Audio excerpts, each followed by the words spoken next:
Ready to make a real impact every day? Join the Active Day Home Care team and help clients maintain their independence in the comfort of their own homes. Make a difference in someone's life as you provide essential daily assistance and protect their health and happiness. Earn up to $20 an hour and enjoy additional perks like optional daily pay, 401k, paid time off, ongoing educational training, and more. Join a team that values care, compassion, and your professional growth. Visit activeday.com to apply. Hey, I'm Dr. Z, and I'm a neurosurgeon. So that means long hours, early rounds, late nights, and everything in between. And through it all, I wear figs. Because they're built for what I do. Through the chaos, through the hours, and through whatever the day throws at me, they do their job so I can do mine. They're comfortable when it counts, and functional when I need them the most. So where do you wear your figs? On shift, on call, on the couch in the break room, listening to this podcast? Wherever it is, they fit right in. And now listeners of this podcast can get 15% off their first order. Just head to wearfigs.com and use code FIGSRX at checkout. That's wearfigs.com, code FIGSRX. You're listening to the Telltale Channel. If you like what I do and you want to see me continue to do it, don't forget to check out my Patreon. I just finished writing a book titled Was Hitler an Atheist? It talks about religions during the Third Reich and how they work together. Catholics, Jehovah's Witnesses, and Protestants. And I even address the lies told by the evangelical world about Bonhoeffer. It's on Audible and Amazon. Hello. Okay. This is Mike Huckabee. President Trump said he wants to take... Okay. You guys probably seen this video, right? Kids Guide, like the free TrumpBundle.com or whatever the hell, where they're selling these kids guides to like Donald Trump. Well, I bought a bunch of them and it costs like a lot of money, as it turns out. They say it's free. It is not free. But I got them, so you didn't have to. This one is Kids Guide to President Trump. I'm not sure why they gave me a different version here. The Golden Age of America edition. Okay. But it's got some wild stuff in here, dude. Like, it's got some stuff about how Trump loves minorities and how he's creating a golden age and stuff. I mean, it is wild. Let's just read through some of it and see what we've got going on here. All right, hang on. I'm sorry. Let me just fix something because there is an issue here. Just a second. Oh my God, dude. This is driving me nuts. I'm sorry. I hope you guys aren't bored to tears, but I really have to fix this problem.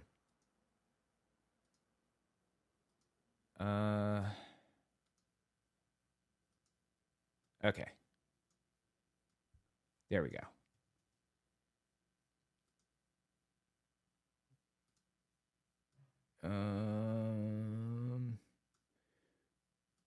I'm just fixing like the back here.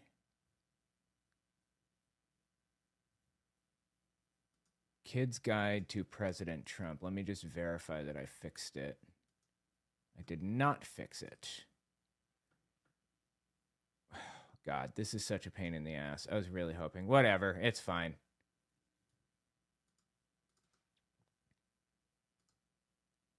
Okay. Did you know that Donald Trump's fake news label for the mainstream media has caught on? Find out what most Americans now know on page 7. Did you know that Donald Trump ran for office because he felt America was in trouble? Discover more on page 8. Did you know President Trump is one of the few presidents who kept most of his campaign promises? See his promises made and promises kept on page 11. Okay, I have to see that one. We'll come back to the others. Let's look at promises made and promises kept, shall we? Let's see what promises he made and kept. All right. President Trump famously said that his MAGA campaign was about keeping his promises to the American people. Let's see how he did. This is designed for like 8-year-olds, by the way. If like Biden children's propaganda like this came out, there would be deserved outrage. I would be outraged. This shit is vile. President Trump's Tax Cut and Jobs Act lowered taxes for people and companies.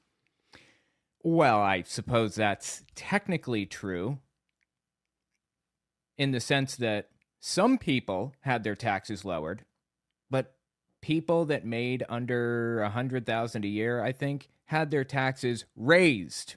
Their taxes went up. You know who got their taxes cut? Billionaires. That's who.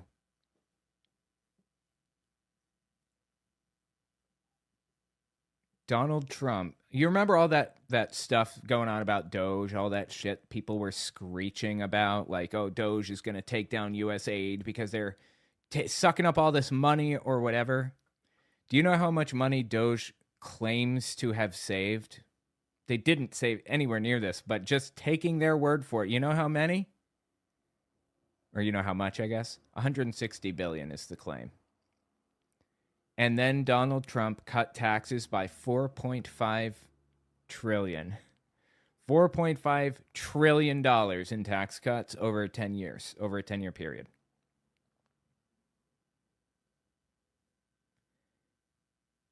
And who's getting all those tax cuts? Is it me and you? No. It's filthy rich people like Elon Musk and Donald Trump. People that make over like $100 million a year are now paying 3% in taxes instead of 6% like they were paying, as opposed to me and you, who are paying between 15 and 25%. So did he cut taxes? Yeah, he cut taxes for the filthy rich who didn't need that money in the first place. And lowered taxes for people and companies. Yeah, that I suppose that's true. Good job. Promises kept. Sure enough, President Trump eliminated corporate regulations, made it easier for companies to make things, and lowered prices for the people. No? Lowered prices for the people? How can they possibly? They just lie. They just flat out lie. They come out and just make shit up brazenly, like they don't even care. It is literally the exact opposite of what happened. Now, aside from that, it says he eliminated corporate regulations and made it easier for companies to make things. You think regulations are a bad thing? Every regulation that we have was paid for in blood. If there were, I'm not sure if this is a regulation, probably, right? But if there's a regulation to prevent employers from storing like the plutonium next to the break room at a nuclear reactor, if there's a regulation against that, there's a reason. Somebody died because that was happening. So eliminating regulations, that's bad. Why would anybody think that's good? President Trump ended unfair trade agreements to protect American industries and workers, increasing America's wealth and security. No? Well, he did do what he said. He started tariffing other countries. But that's not good at all. That is leading to a full-blown recession. Or maybe a depression. President Trump closed the U.S. southern border, added more border security, got Mexico to help, and began construction of a secure... Got Mexico to help? That wasn't the promise. The promise was Mexico's going to pay for it. I don't give a shit if they're helping. I don't even think they are. But even if they were, what happened to paying for it? Am I paying for this? Promises made, promises kept. President Trump put incredible pressure on Iran to prevent the dangerous nation from supporting terrorism.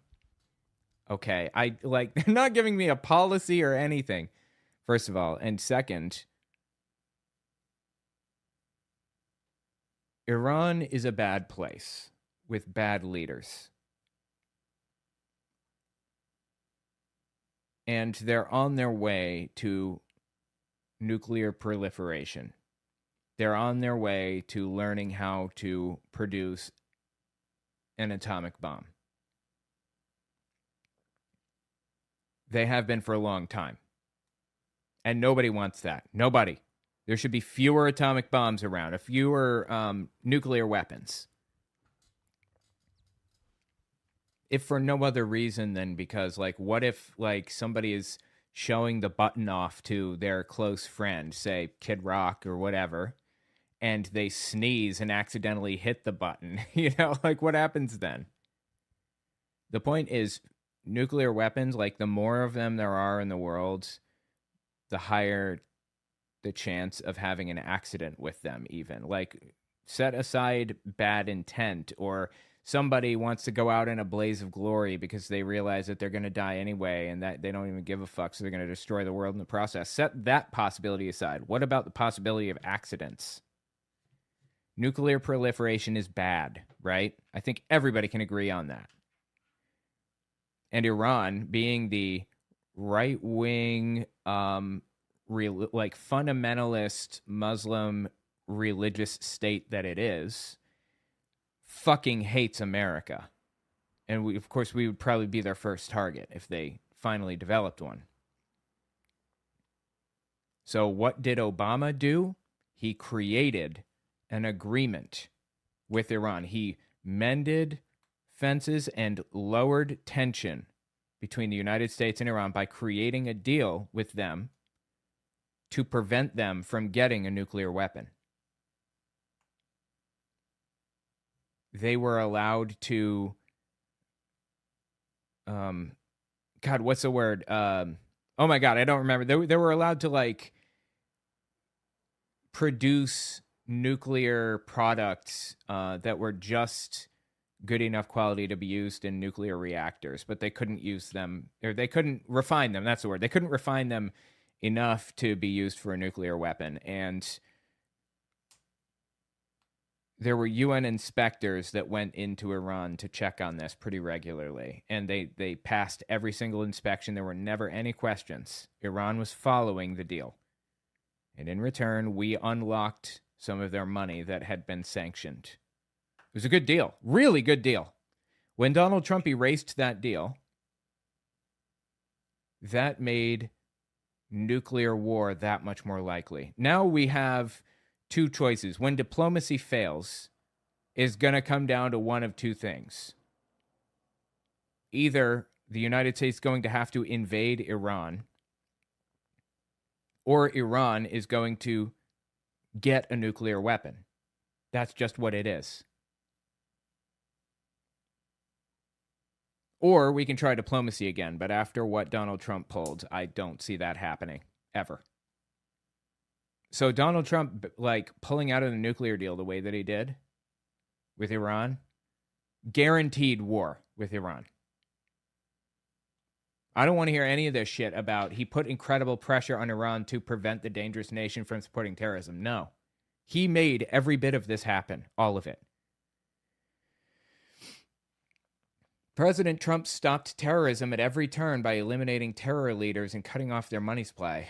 God, they're not even, like, getting specific with any of this stuff. They're just, like, lying here. What terror leaders are you talking about? Like, what did you do with Iran that you're referring to? You think better to anything. Trump created Space Force and rebuilt the United States Armed Forces to the best in the world. No, it was already the best in the world, truthfully. And it has been for a very long time because it has an obscenely high budget and stuff. Lots of other stuff. You know, in World War II, there were parts of Europe that were occupied by different allies. There were zones. Germany was occupied by the UK, Russia, America, and France in different zones. The Russian zone was just a horrific, brutal, ugly place where the people, the soldiers, I don't know how to say it, the soldiers were raping the women to get back at them for opposing Russia, but over anything, really, just because they wanted to.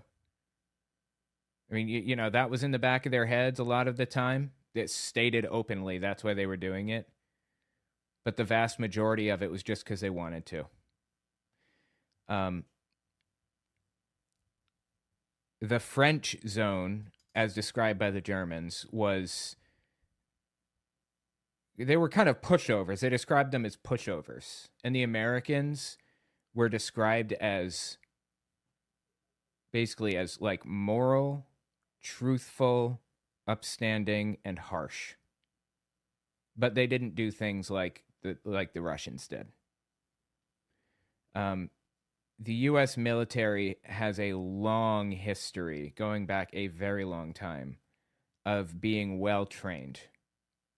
It is a very impressive fighting force, and Donald Trump did not add to that. It was an impressive force before Trump, and it's an impressive force after him too.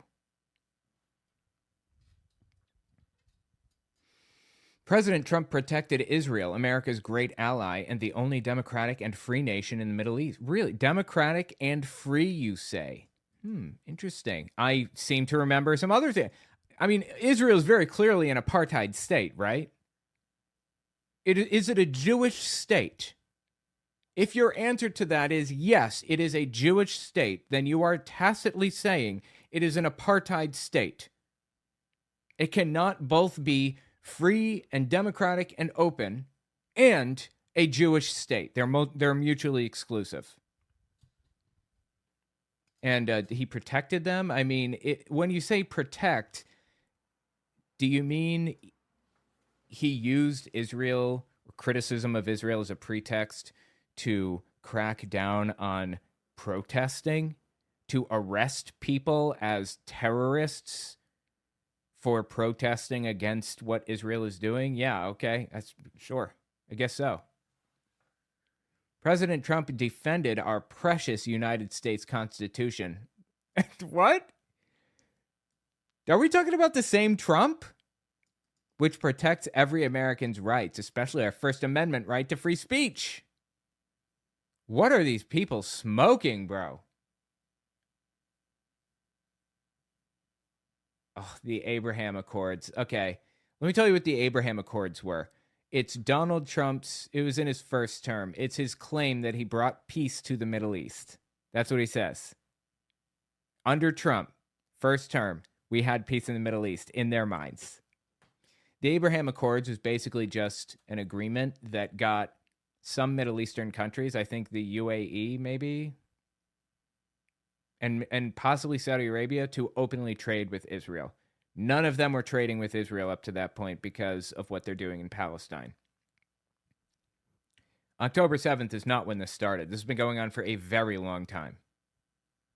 So anyway, that was the Abraham Accords. I think it was negotiated by Jared Kushner, actually. And Kushner got some countries to trade openly with Israel. That's the point. That's not peace in the Middle East. Let's see what it says here. Trump also helped negotiate, no he didn't, a major peace agreement between Israel, the United Arab Emirates, and Bahrain, two Arab countries. This agreement was called the Abraham Accords because the Jewish people of Israel and the Arabs are descendants of Abraham. No, they're not. This breakthrough agreement, by the way, Semitic people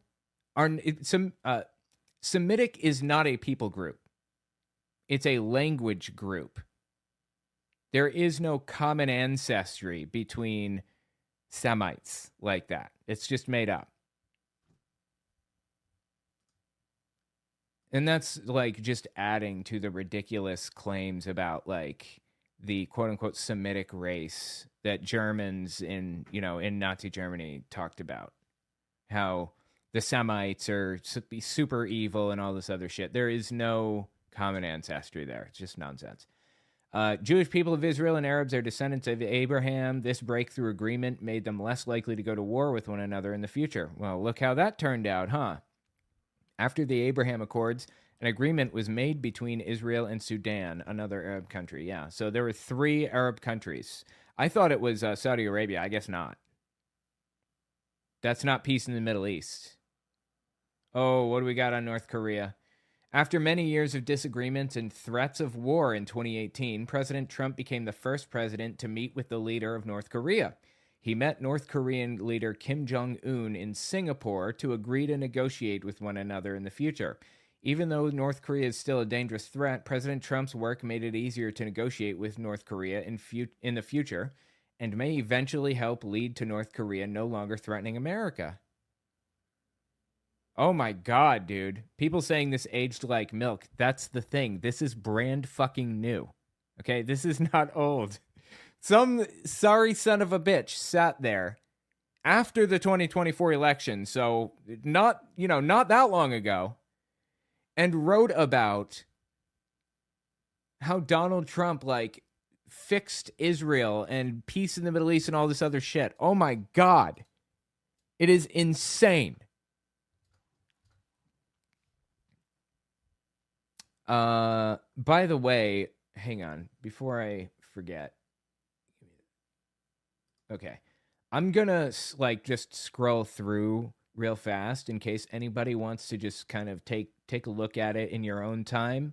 You can kind of pause the video and just look at each page individually, so you don't have to pay all of the money for it, even though they claim that it's free. It's not. Anyway, yeah.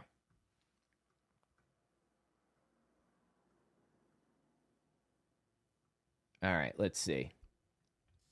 Okay, so that was that section. Promises made, promises kept. Let's see what we got. Returning power to the people. How did Trump return power to the people?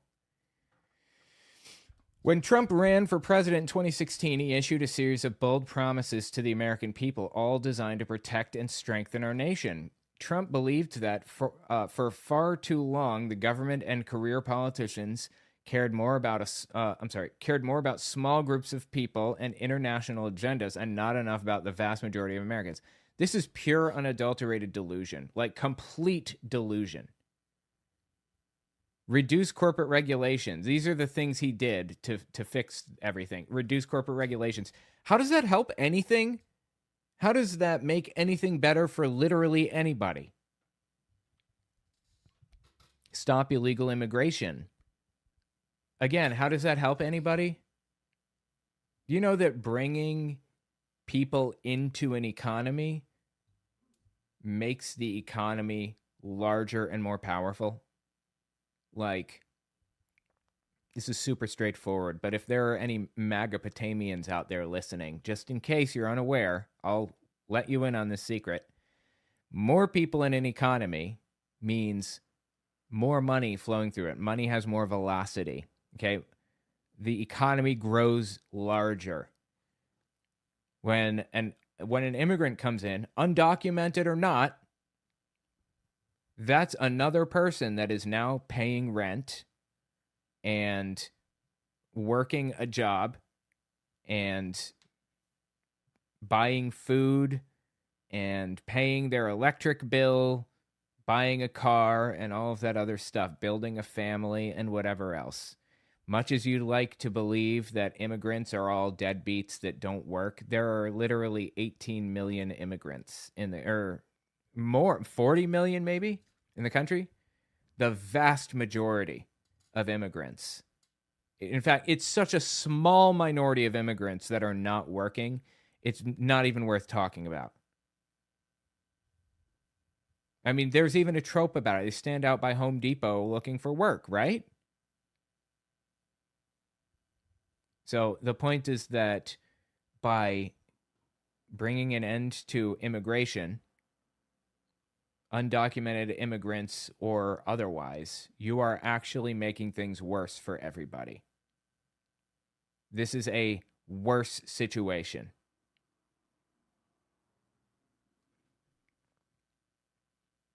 Immigration is when people come from other lands to live in a new country, work to become citizens, and contribute to society.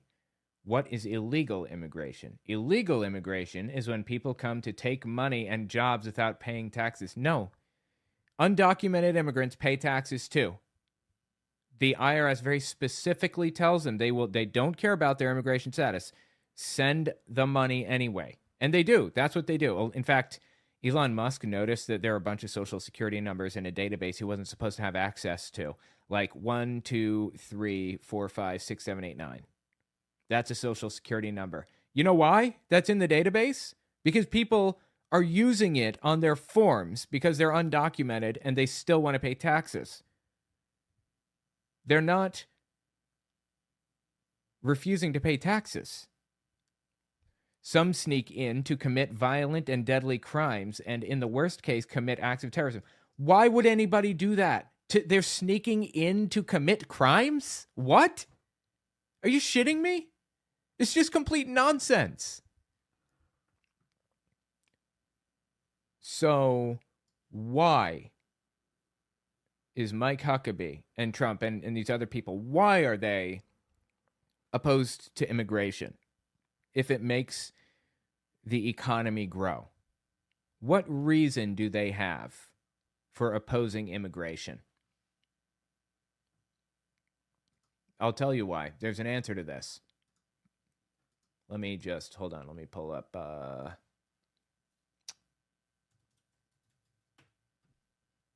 One second. I want to pull this up here. FCPX, clips.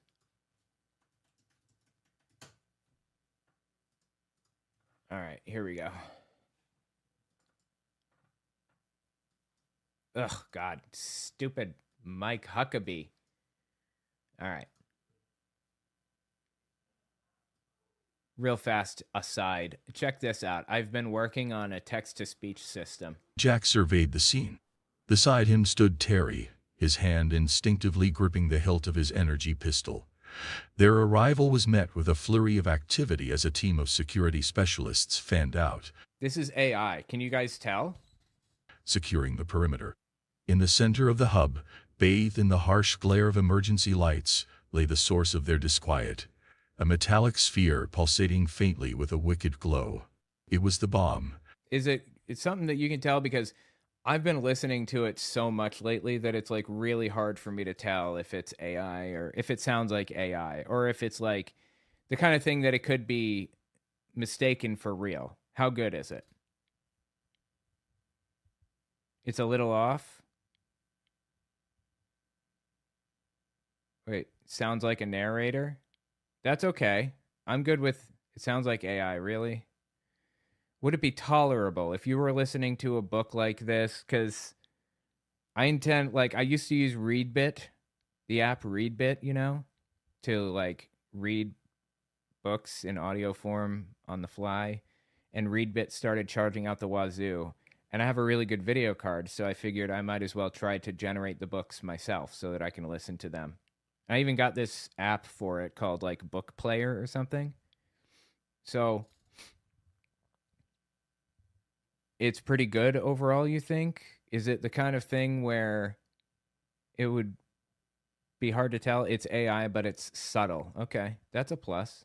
Monotone quality to it gives it away as AI. I mean, I can increase its emotion. I've been messing with these values a lot lately, and it's been really, really hard. But I think I've just about got it tuned in. Incredibly complicated. Anyway, okay. This is why they don't want immigrants in the country right here. A terrifying... Oh, wrong thing. We know they come from prisons. We know they come from mental institutions. This is a lie. Okay, so just assume it's not true for the sake of argument. Assume it's not true. Okay. Insane asylums. We know they're terrorists. Nobody has ever seen anything like we're witnessing right now. It is a very sad thing for our country. But why is it sad? Why is it sad that immigrants are coming in? It's poisoning the blood of our country. That's why. That's a direct Hitler quote, by the way. He said that, like, from Hitler's lips to Trump's lips. Poisoning the blood of our country. You notice they're not, like, deporting any Germans, really. They're not deporting any people from the UK or Canada. It's all from Central and South America. You know why? It's a very sad thing for our country. It's poisoning the blood of our country. Because they believe that they're poisoning the blood of our country. There is one reason, why people would be opposed to immigration. They're not taking jobs. That's completely fictitious. They're not committing violent crimes. The crime rate among immigrants is per capita lower than full citizens. They're not coming in from like insane asylums or any of that stuff. There's no evidence for that. And if that was the case, we would expect to see higher crime statistics. It's just not happening. So I reiterate, there is a single one reason why anybody would be opposed to immigration. Donald has always favored legal immigration as it's a part of the American dream. No, he hasn't, and he doesn't now, of course. He is indiscriminately deporting people to other countries. In fact, check this shit out. They wanted to deport people to Libya. Libya. That was it, right? Was it Libya? I think that was it. Hold on, let me just verify that. Deport to... Yes, yeah, it is. It's Libya. And the reason that he wants to send people there is just cruelty. There's no other basis for it. Libya is in the middle of a civil war right now. It is a war zone. There's like a level 4 travel advisory on there right now from the United States or something. Do not travel because it is a war zone. And they want to send people to that country. Why? Cruelty, for cruelty's sake. Someone comes from Mexico, they get deported to Libya.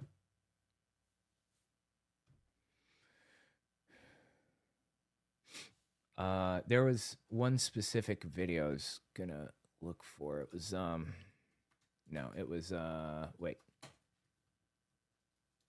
Let me pull it up on the twit. I can't pull up Twitter anymore like on stream because I always get some questionable material popping up, but it's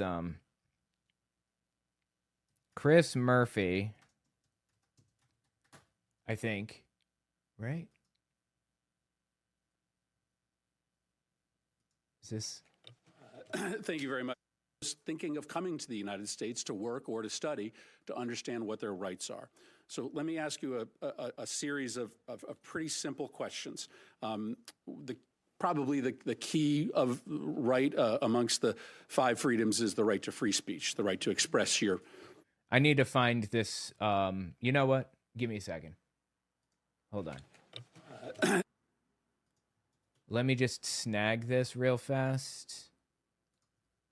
This video just going to take me a second. I'm sorry, guys. And then, hold on. Just pull this up.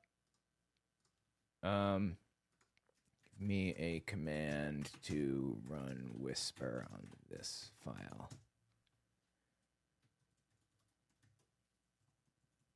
With tiny model. On this file, save the result in an SRT document in the downloads folder. Okay.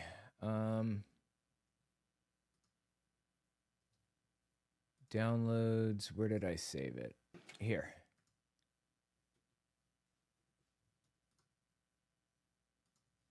Okay, give me just 1 second. I just want to figure out, because this is a 6-minute long video. I want to find exactly where he talks about this. Oh,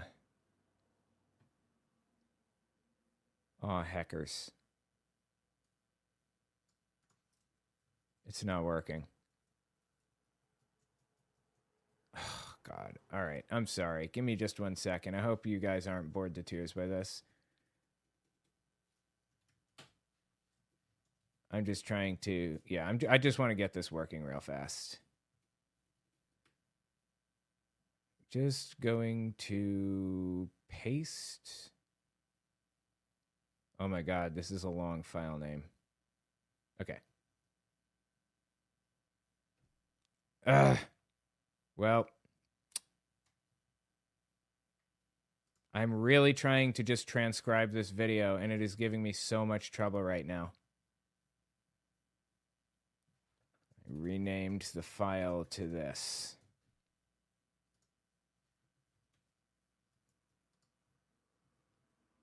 Wait, I think I see what happened. Yep, I see.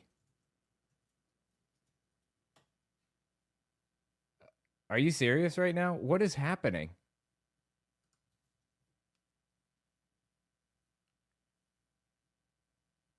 Failed to load audio. I, for the life of me, cannot manage to get this running. This is crazy. All right, I'm going to stop trying in a second. Look, let me just try. I'll start here and start playing it for a second and see if we can find the spot. And I'll just cut all the extra stuff and edit. Thank you very much. Madam Secretary, AI is an enormous growing industry critical to the future economic health of the country. We have had the benefit over the years of the top talent in AI, researchers, students coming to the United States to help us grow that industry.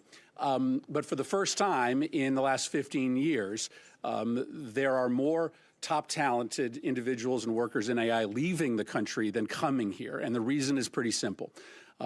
People who are coming here to work from overseas through the visa program are very uncertain about what their rights are.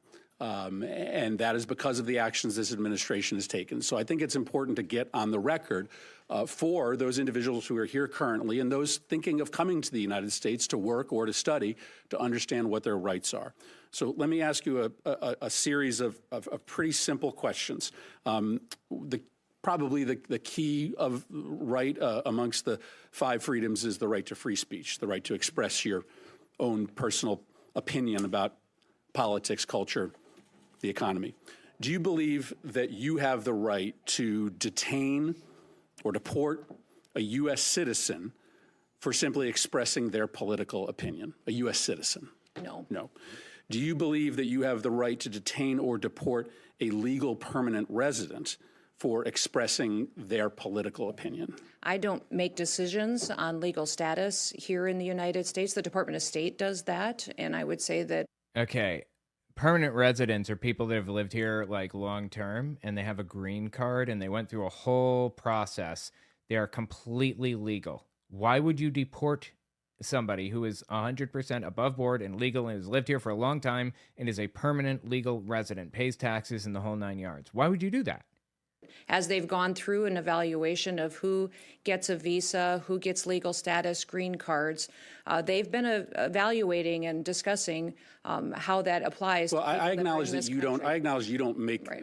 But if someone is a legal permanent resident of the United States, I'm not talking about an H-1B or a student visa holder. I'm talking about a legal permanent resident.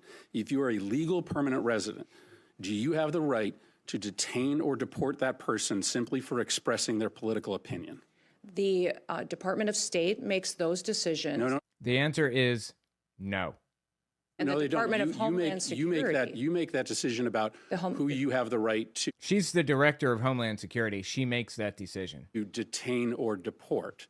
So you are involved in that? Do you believe the United States? Do you believe the law allows? The Department of Homeland Security under the Trump administration is enforcing the law, following the constitutional... No, that's the problem. That's why we're here.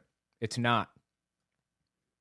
All right, I got the transcript. I don't know why I was having so much trouble with that before, but okay, here's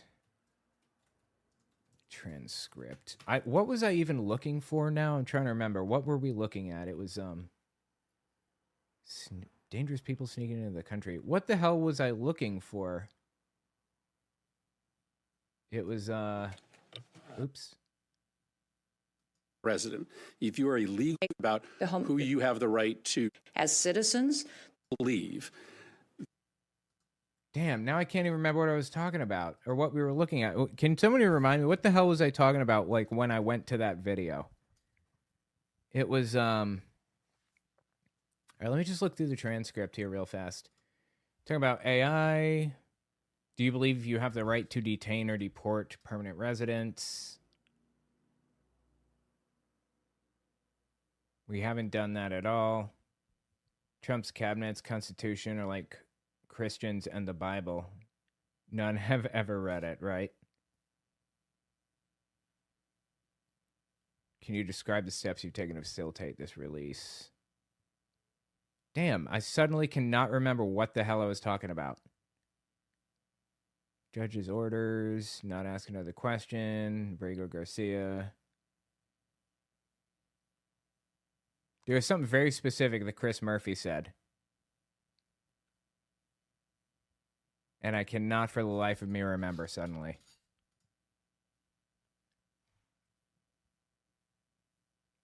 I said that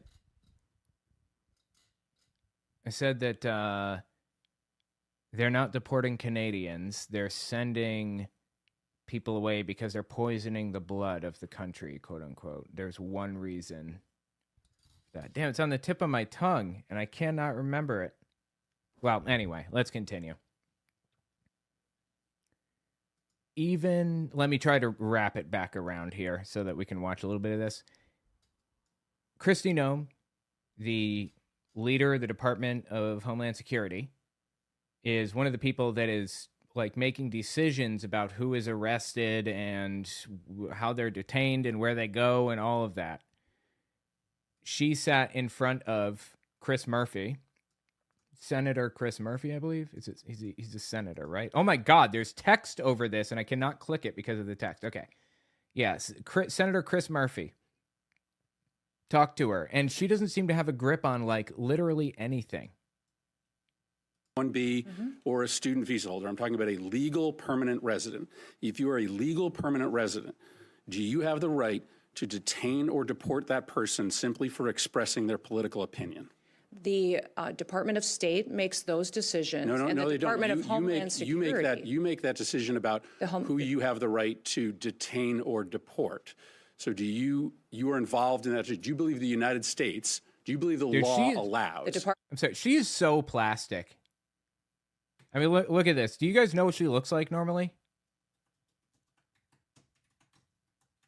I mean, before surgery. Let me show you what she looked like before plastic surgery.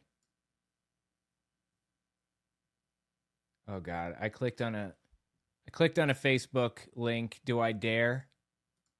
That's Brian Tyler Cohen. Okay, that's safe. This is what Kristi Noem looked like before surgery on the left and then after. Why do people do this to themselves? Honestly. It's like horrifying, to tell you the truth.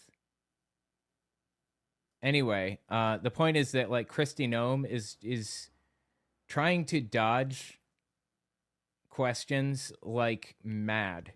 Doesn't seem to understand what's going on around her, and is doing everything she can to make people's lives miserable for the sake of it. That's what it was. Sending people to Libya. I remember now. Do they talk about sending people to Libya? This is not even the right video. I was looking for one. No, that's the same video. 619. Well, I can't find it. Anyway, they were sending people, or they were talking about sending them to Libya. I'm not sure if they even got around to it, just because they want to be cruel. That's it. There's no other purpose to it. Because they want to hurt people. They want to make their lives miserable. Not to mention the fact that they sent them to concentration camps in El Salvador and Guantanamo Bay. Support Israel. Donald Trump recognizes Israel as the only democratic nation in the Middle East, one of our closest allies. Fight back against cancel culture and political correctness. Gotta tell you, man, cancel culture and having standards are not the same thing. Okay, I can have standards and not want to buy from a company that flies a Confederate flag over their building every day. I don't think there's anything wrong with that. Not wanting to purchase from a shop that does that. That's not cancel culture, that's having standards.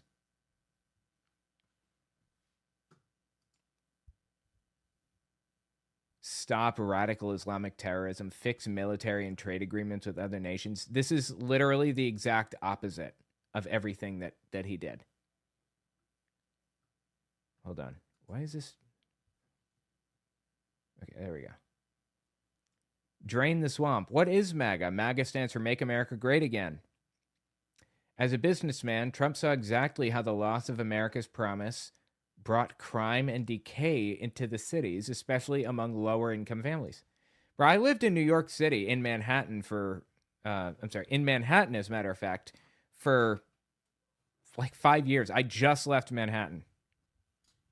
There's no moral decay. There was no crime to speak of. Of course, there's crime in every city, just like everywhere else. But I walked down the street at night. I didn't worry about being like stuck up or mugged or any of that stuff.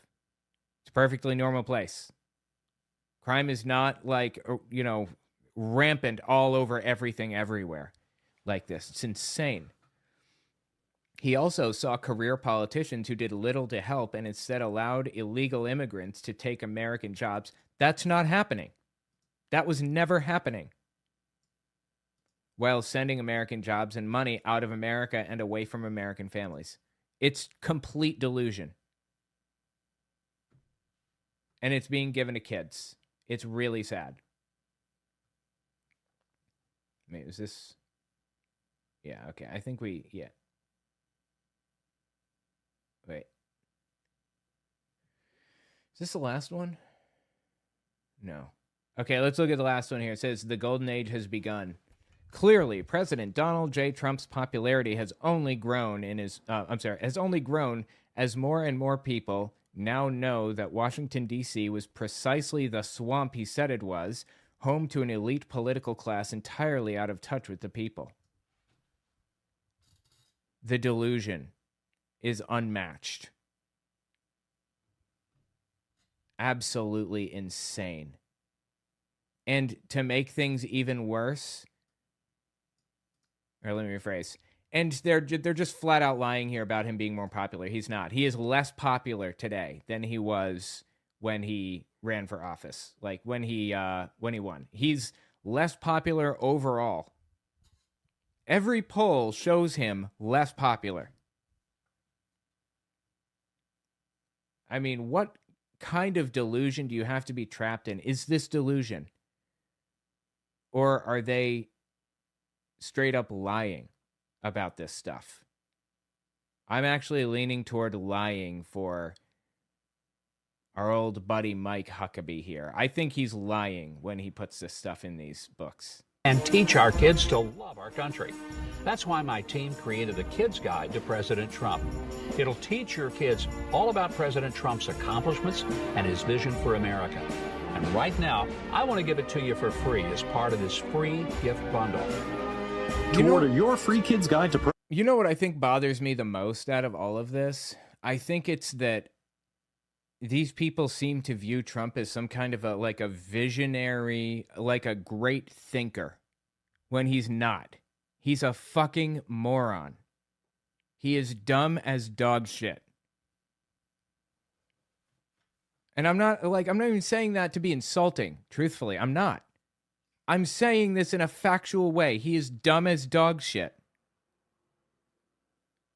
Like, these books are supposed to communicate his vision of America. He doesn't have a fucking vision for America. Does he even know what that term means in this context? I doubt it. Honestly.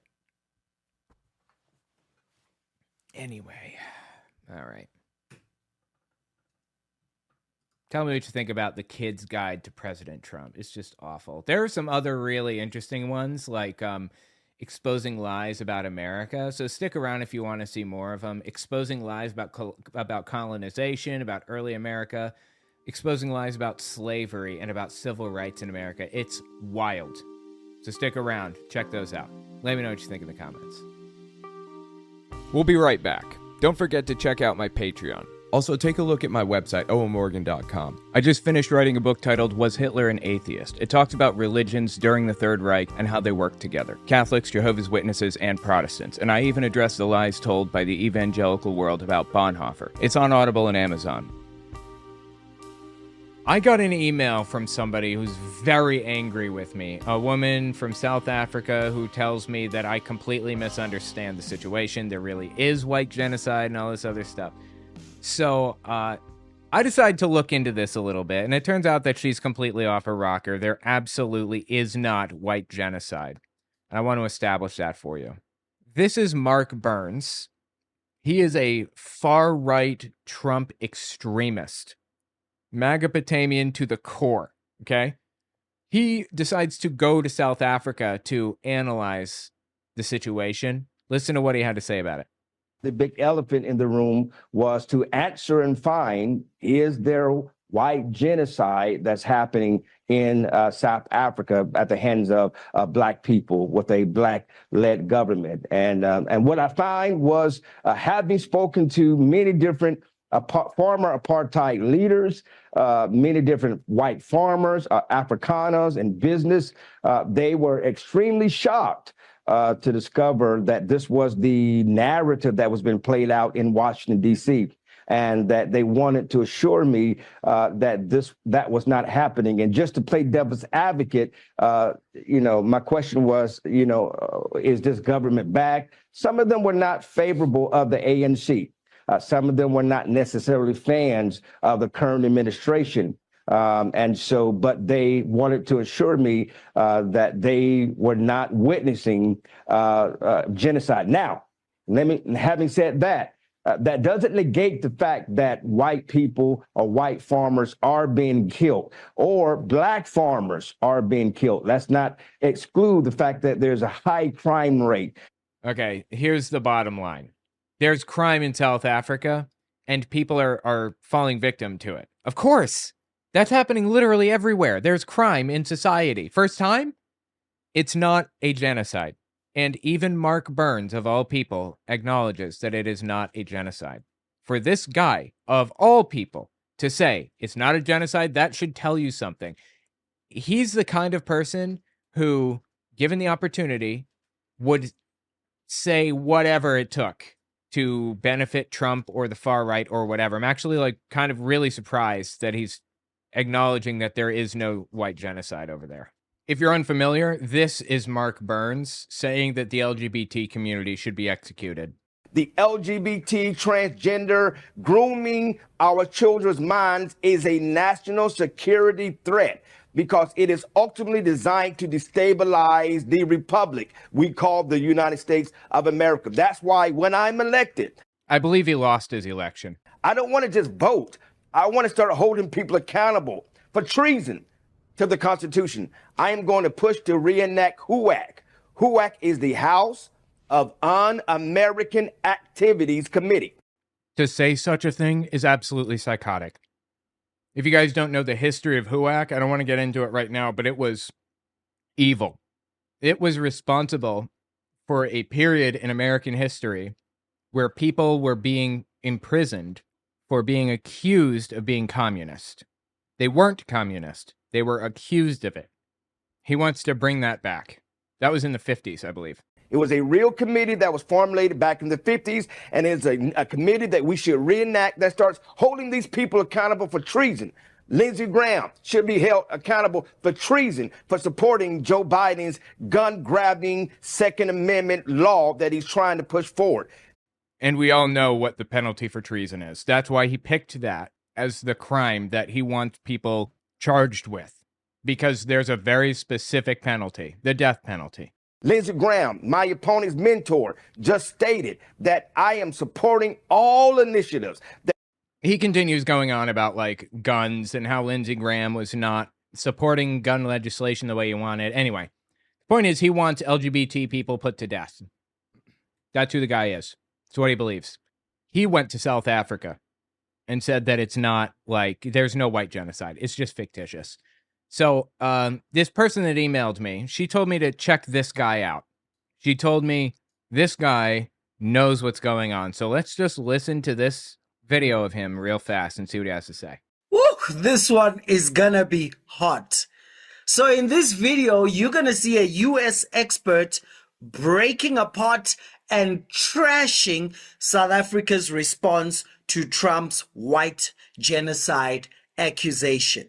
Now, the only way that you're going to enjoy this video is, number one, be patient with me. I can't say everything because I've got to keep it short. Number two, understand that I have no one to defend except my children and your children and grandchildren, because we will leave a prosperous country behind for them.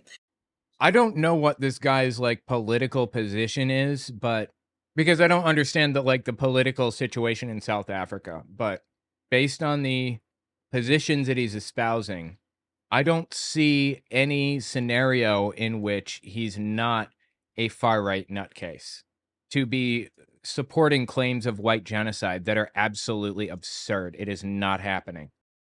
If you agree with that, press like and let's go. So let's start with this article here.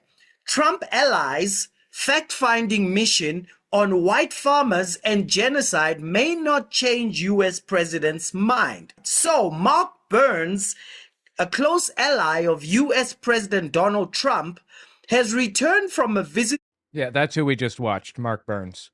Has returned from a visit to South Africa with a message contradicting claims of genocide against white farmers in the country. However, experts believe that Trump always knew that there was no white genocide in the country, and even if Burns advises the US president otherwise, this will not make a difference. Burns, who's the founder of a television network, met with white Afrikaner farmers and business owners during this trip and concluded that there is no evidence to support the claims of white. It's just not happening. It's just fictitious. Again, everybody is subject to crime. Everybody suffers crime. They're just trying to make themselves out to be victims. And this is the basis for Trump inviting refugees, quote unquote, from South Africa, having them roll in on a plane with their neck pillows and their cute little backpacks they're carrying along with them, nice clean clothes and everything, and they're refugees from political persecution because they're white and they're afraid of being genocided. Give it a rest. So IOL is now writing this article that at least someone is coming from America to prove that there is no white genocide. Awesome. Now, where does the term white genocide come from? Of course, it comes from Trump. From where? What? You think Donald Trump came up with the term white genocide? What the hell are you talking about? From where? Let's start here. This is the most important thing that started everything. President Trump wrote addressing egregious actions of the Republic of South Africa. He wrote a presidential order February the 7th. What did he talk about? Shocking disregard of citizens' rights by the signing of the Expropriation Act. I mean, really think about this. It seems obvious why Trump would be focused on South Africa, right? His old buddy, well, ex-buddy, I suppose, Elon Musk, was from South Africa and grew up under apartheid in South Africa. He's very clearly, clear as day, invested in this. Musk is. Now, why do we think that Donald Trump is interested? What even brought Trump's attention to it, I wonder? Which allows expropriation without compensation. And the act follows government policies that dismantle equal opportunity in employment, education, business, and of course, that's BEE. All right, so as far as I can tell, I think what the guy is saying is that there's a law that would allow the government to expropriate territory or like farmland if they wanted to. I don't know if that's actually the case. I don't know if that's even been used. I have no evidence that it's been used, but I will tell you this. The United States has such a law that they can just take somebody's land if they want. They have to give them a fair market value, but they can take someone's land. If it's like interfering with like borders or whatever else, they can force you off your land. A lot of countries have that. It's how much it's being used that's the issue, in my mind. Is this being used? Are white people being kicked off of their farmland, and is it being given to black people, like regularly or whatever, for no reason whatsoever? To my understanding, 90% of the farmland is owned by white people in South Africa. 90%. Which, of course, it does dismantle equal opportunity because BEE gives me the contract first before maybe someone who's white. Oh my God, dude. He's complaining about a DEI program. Complete nonsense. Again, I don't understand the politics of South Africa. I'm not there. I don't know how it works. I don't know what the things are that they're dealing with or whatever. But right now, he's claiming that black people are given favoritism in government and everything else because they're black. I've seen no evidence of that. They made the claim, they being like the right, Trump, the Supreme Court, and others, made the claim that affirmative action was doing just that, favoring black people. That's not true. It's a complete misrepresentation. It's not even a misrepresentation. It's skewing it. In no way is that true. So I'm hesitant to believe a word out of this guy's mouth either. Wait, we're not discussing whether it's blah, blah, blah, the history. Follow me here so that we get to the end. And he says there's hateful rhetoric and government actions which are causing too much violence against certain landowners. Okay. And then South Africa has taken aggressive positions against the states in terms of Israel going to international court. South Africa was the one that brought the case against Israel or against Netanyahu in the International Criminal Court, right? I believe it was South Africa. And they argued that Israel was committing a genocide. What, is this guy complaining about it or something? Against the states in terms of Israel going to international court, because that's their ally, we know. And that South Africa is busy with Iran with commercial, military, and nuclear arrangements. Got it. What was South Africa's response? Trump says there is a white genocide. Now, second thing that he wrote, I'm ignoring everything else that he said. Second thing that he wrote, on this post, he has Julius saying, take the land, and he has Julius Malema saying, kill the Boer, and he's got President Zuma singing Dubulipunu. Right. So, I don't understand the culture, again. I have very limited knowledge about how all of this works, but to my understanding, somebody correct me if I'm wrong here, I believe that Boers, B-O-E-R, are white European people that like controlled the government in South Africa and made people's lives miserable.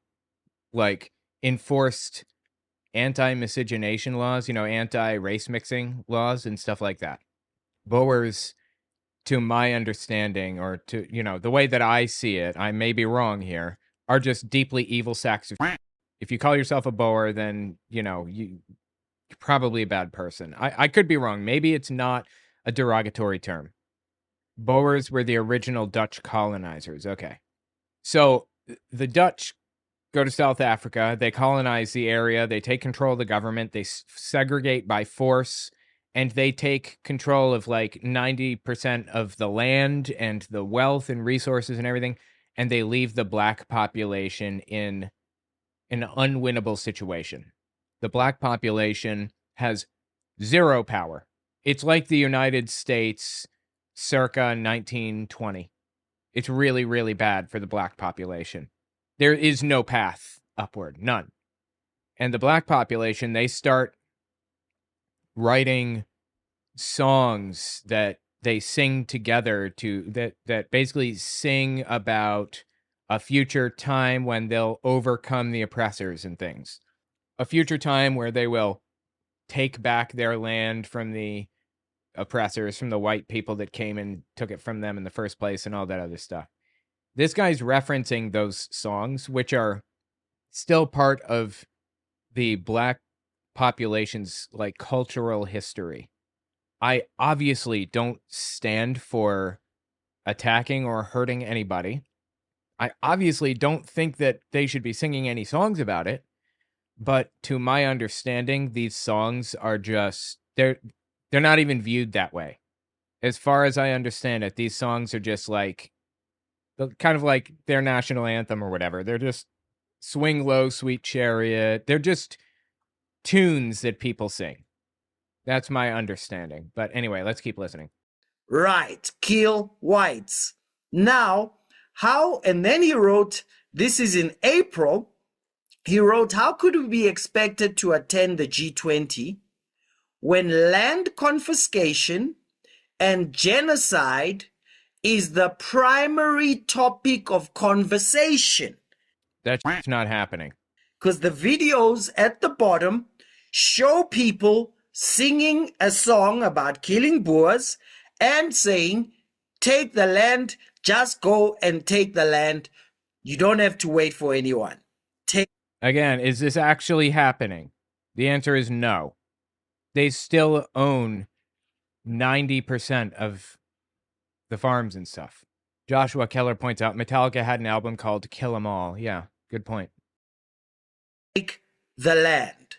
Now, then the response from the media was, there is no white genocide. Now, if you go to the bottom of this video, you will realize that it's probably automatically put up white genocide and an explanation of what white genocide is. Probably referring to the YouTube video. Did it do that?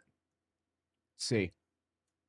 Yeah, sure enough. White genocide conspiracy theory. Fascinating. Out of curiosity, let's click this puppy and see what we got going on. The white genocide, white extinction, or white replacement conspiracy theory is a white nationalist conspiracy that claims there's a deliberate plot, often blamed on Jews, to cause the extinction of white people through forced assimilation, mass immigration, or violent genocide. It purports that the goal is advanced through the promotion of miscegenation, which is race mixing, interracial marriage, mass non-white immigration, racial integration, low fertility rates, abortion, adult entertainment, LGBT identities, governmental land confiscation from whites, organized violence, and eliminationism in majority white countries.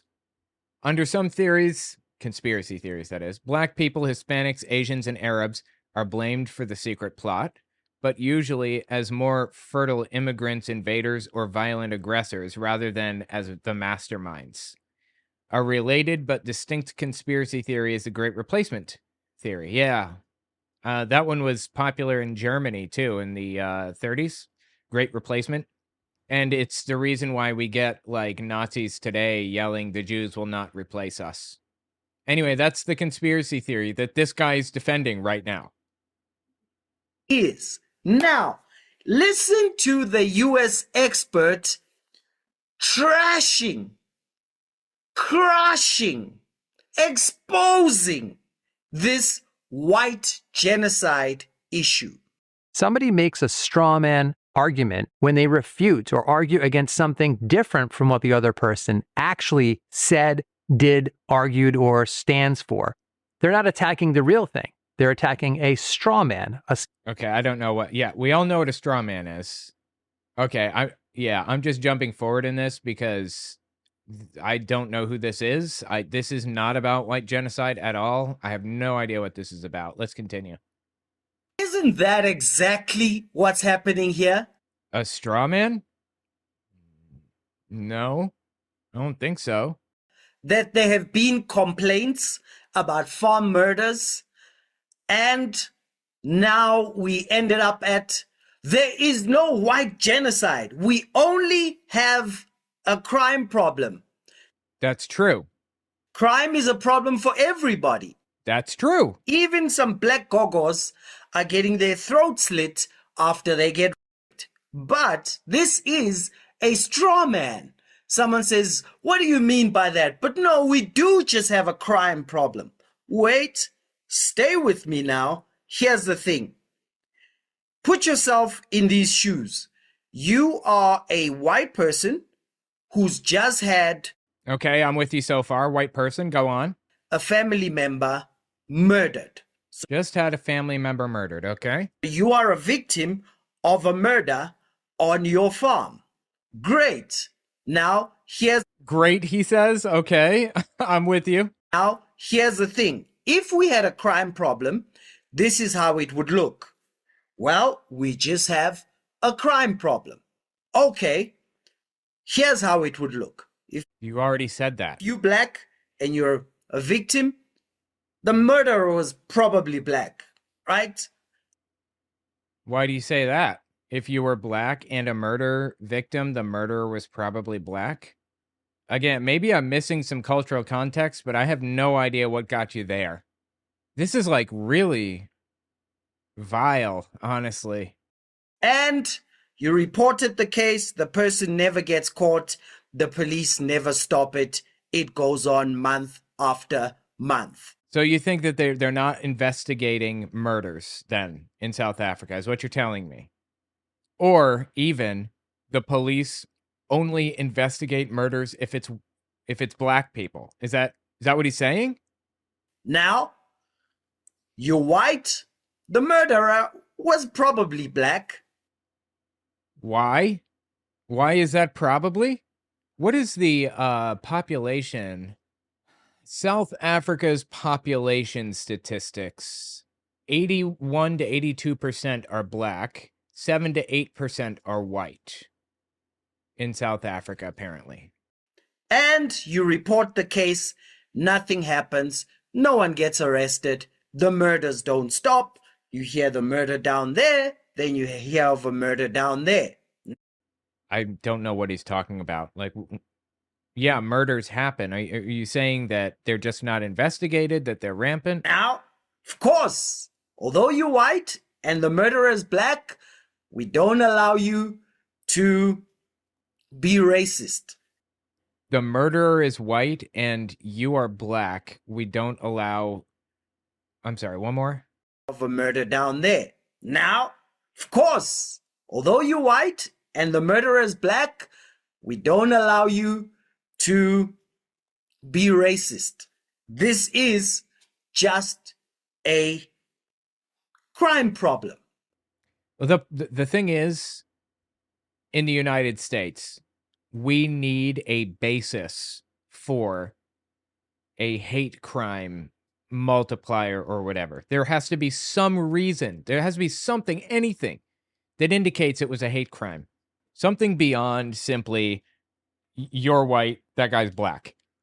Like, I don't know, he has a track record of finding white people and killing them, and he writes in his little diary at night, I'm finding all of the white people I can and killing them. That would be an indication that it's hate-based, right? That, it's a hate crime. A black person killing a white person is not a hate crime. It's just a crime. Is there some reason to think that, like, in his fictional scenario, there is no reason to think it was a hate crime? And if it's not borne out in statistics, that it's, statistically, I don't know, more likely white people will be killed than black or whatever other thing per capita. If it's not borne out in the statistics, it's just not. However, what if you add this? The black guy only deals with the murder and only deals with the fact that the police and the National Prosecuting Authority are hopeless. They don't catch the murderer. What happens to the white South African? The guy that killed somebody, right? Or, God, his scenario is so confusing. The white one is the victim of the crime, right? What happens to the victim of the crime? Here's what happens. Number one, there's the murder, police useless, NPA useless. But the head of the police, the president, the ultimate head of the police, the ultimate head of the NPA. I don't know how it works in South Africa. The president is not the head of the police here.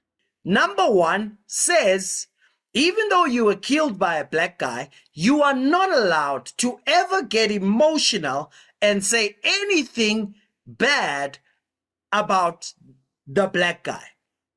No, I don't know about that specific scenario. I'm just applying what I understand about the United States. Nobody would ever say that. You can say whatever the hell you want, but people start calling you racist if you say racist. If you talk about the guy because of his color, of the color of his skin. You can talk about this guy until you're blue in the face and nobody cares. Yeah, he's a murderer. He's terrible. I hate him. Whatever. But when you bring race into it, that's when you're opened up to this. Number two, the head of the institutions that must protect you supports his colleague, who must also appoint the judge to deal with the... So he's saying that there's systemic anti-white racism in South Africa. No, there just isn't. It's just a fictitious lie. There is no evidence that bears that out.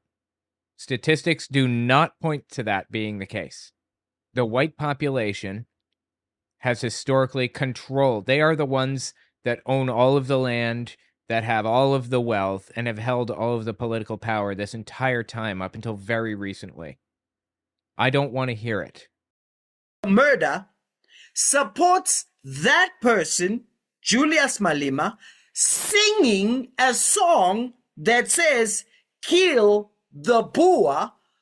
I support somebody singing a song that meant something to them under apartheid, that brings them together as a source of unity and makes them connect with each other. I don't support somebody saying that they should, that they want to kill people. I don't support anybody actually killing people, obviously. But I don't get the impression that that's what's even happening here. With 1,000 other black guys, after a black guy killed your mother and raped her. Okay? Now that's the only person who can protect you. I'm assuming he's talking about something specific, right? Number three, at every opportunity... Wait, are we in a list right now? He's giving us a list? Number three, at every opportunity that the president speaks, he kind of gives you a you deserved it anyway because you are a child of the people who lived and benefited under apartheid. Okay, well, I understand Zuma is an absolutely evil sack of shit. He's like the leader of the left-leaning party that supported like the black community or whatever. He's a sack of shit. Everybody can agree. Yes, he's bad. Nobody wants him in power. Zuma bad. So, now the person on the left, the black guy, must only deal with healing from the murder. Wait, so the black guy was the murder victim, or his family was the murder victim? I'm so confused. With healing from the murder. The white guy must deal with the murder, knowing it could be coming for them, and the only person I could report it to supports his colleague to sing. No, I guess the white dude was the murder victim. Kill the Boer. This is what the complaint has always been about farm murders. There was never a complaint about white genocide. Okay, I understand. Yes, there was. There just was. Elon Musk talks about it, and a whole bunch of other people from South Africa talk about it. I get you're not talking about white genocide. Okay, fine. But what he is saying is that there is systemic racism, systemic oppression against white people in South Africa. And I have seen no evidence of that. Emily Sigmund, these people trying so hard to say it's impossible not to be racist. It's pathetic, right? South Africa cannot be that different culturally from the United States. And I understand that they learned a lot of strategies about how to segregate and laws to write and everything from early America. So yeah, there are no excuses here. I think I can pretty clearly tell what the culture is like for the most part. We share culture in the United States in a lot of ways. And then when they finally manage to get Trump to say something about it, when he comes, we're not arguing against the real issue, which is systemic racism in this guy's mind, which doesn't exist. We're arguing against a word that he has never used. Yeah, but they do use it. Again, Elon Musk says this. Now I'm going to show you why this matters for me and you, because this is not just about winning a silly debate. I got things to do. Now, yeah, you are defending white people. Okay, I would defend white people. I defend whoever is the victim of murder. That's just not what's happening. Well, let me answer that. First of all, this is who I'm defending. I am defending justice. And I'll show you why just now. But why would I defend justice? Number one, because I am a believer. And I read, differing weights are detestable, disgusting to the Lord. Okay, I get the impression that is not what this Bible verse was saying. Let me see if I can find out. Let's see. Verse is about honesty, fairness, and integrity in business or everyday dealings. In ancient marketplaces, merchants used scales and weights to measure out goods like grain, oil, or silver. Oh, I see. Right. So people used to, kind of load their gold ingots down with lead, drill holes in them, and put lead inside, right? That's what it was about. Marketplaces. Okay. Disgusting to the Lord. And dishonest scales are unfair. And number two, I'm defending selfishly black people because this unbalanced scale says a couple of things. Here's the first thing it says. It says black people are not full citizens of South Africa. What? So somebody says that there's a white genocide, and he says black Africans are not citizens of South Africa because of a lie.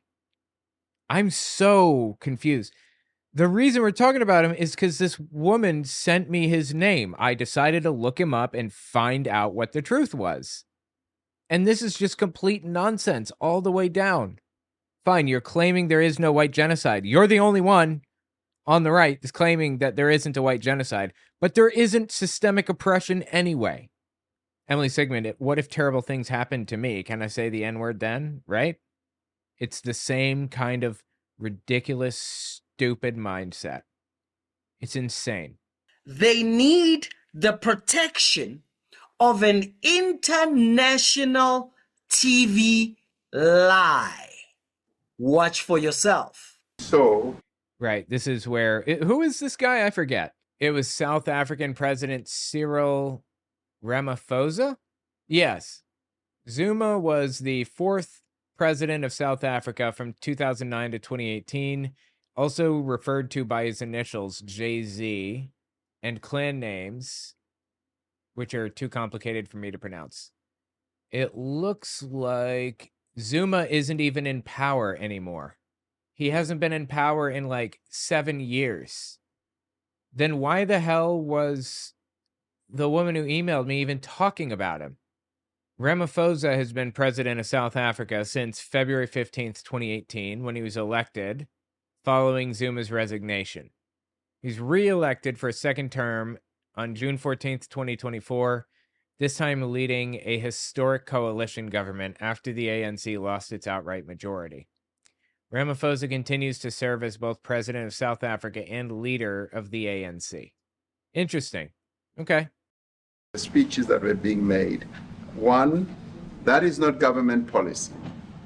We have a multi-party democracy in South Africa that allows people to express themselves, political parties to adhere to various policies, and in many cases, or in some cases, those policies do not go along with government policy. Our government policy is completely... I mean, look at Trump's body language here. He's shifting around and kind of refusing to really accept it, obviously, right? Government policy. Our government policy is completely against what he was saying. The political chant caused a stir globally when US President Donald Trump played videos of EFF leader Julius Malema chanting to President Cyril Ramaphosa as evidence of white genocide in South Africa. The courts have ruled that the chant does not constitute hate speech and falls under the protection of free speech. Interesting. So I guess this chant, this song or whatever sing about like the oppressors is considered free speech. Okay. Also, not for nothing, but I'm sorry, a little aside here. Just want to take a look at Trump's hands. That little hand signal that he did reminds me very much of Greg Locke losing his over a similar hand symbol years ago. This is 2021, early January. I'm here to tell you, there's a group of elitists that run this nation, a bunch of globalists that run the world, and their money runs it. And I'm going to tell you something. It is nothing more than a satanic death cult. And the clearest thing I've ever seen in my life is when Mitch McConnell gets off track, he turns around, and the guy behind him gives him the Illuminati hand signal of authoritarianism to make sure he stays on track. Just remind that sucker, we're still in control. We're still paying your bills. Oh my God. Anyway, yeah. So I guess the little symbol Trump is making here, I don't think Greg Locke likes that very much. All right, let me jump forward a little bit more here. Okay, so they're going to talk just a little bit about like the chants or whatever, the songs. To arrest people willy-nilly. We follow the dictates of our constitution because we are a constitutional state and we are a country where freedom of expression is the bedrock of our constitutional. This guy sounds pretty legit. I mean, I've only heard a very little bit from him, but he seems pretty honest and on point. Arrangement. Number 2, it then says... Wait, are we in a different list? Weren't we at number 3 a few minutes ago? That blacks do not have morals. They cannot tell right from wrong. If you just say the magic word apartheid. Okay. They have no morals. They have no conscience. They don't know the difference between right and wrong. Now, for you as a black guy, I know many of you realize I'm not a black guy. This and you say, no ways. I don't want to live in a country like that. Because what Mandela promised me is that I will finally be able to stand in full citizenship and I would carry its rights and I would carry its responsibilities, including defending any citizen in my country, even if they are not the same color as me. Why is this important? Let me show you. Anyway, wow. Yeah, so this is a super long video. I'm going to call that one here. And just say to Heather, first name only, to Heather, no. No. You got to look into this deeper, for real. This is insane. Okay? There's nothing true about any of this. Saying that there's systemic racism. I've seen no evidence to support that. I am willing to change my mind on literally anything. I just need evidence. Anyway, yeah, let me know what you think about it in the comments. We'll be right back. Don't forget to check out my Patreon. Also, take a look at my website, owenmorgan.com. I just finished writing a book titled Was Hitler an Atheist? It talks about religions during the Third Reich and how they work together. Catholics, Jehovah's Witnesses, and Protestants. And I even address the lies told by the evangelical world about Bonhoeffer. It's on Audible and Amazon. You guys probably seen this commercial, right? It'll teach your kids all about President Trump's accomplishments and his vision. This company, the Kids Guide, or freekidsguide.com or whatever, they sell these propaganda books. This one is called Exposing the Lies About America. And it is as insane as you would think. Some of the lies include the lies about early America, the lies about slavery, the lies about civil rights. I mean, we've got some humdingers here. So let's just kind of glance through this book, see what we got going on. Let's see what Mike Huckabee wants MAGA Potamian children to know about America. I'm not well informed on colonization, so I'm not going to touch that one right now. I'm going to scroll through so that you guys can see each page if you want to stop and read it. But I'm not well informed on colonization, so I'm actually going to skip that one for the moment. Anyway, yeah, we're going to look at like each page. I just want you guys to have an opportunity to kind of glance through on your own if you want to, if it's interesting to you. And this is the last page, so yeah. I have Native American ancestry. I don't think I'm registered with the tribe. My grandmother is registered with the tribe. I think my mom is registered with the tribe. I could also register if I chose, but too many teachers and global politicians like to blame America for the world's historical problems. They often point fingers at Christopher Columbus's arrival in the Americas as the beginning of a brutal period of colonialism and disease. The story goes that the natives of North and South America were spiritual people who protected their environment and lived in peace and harmony.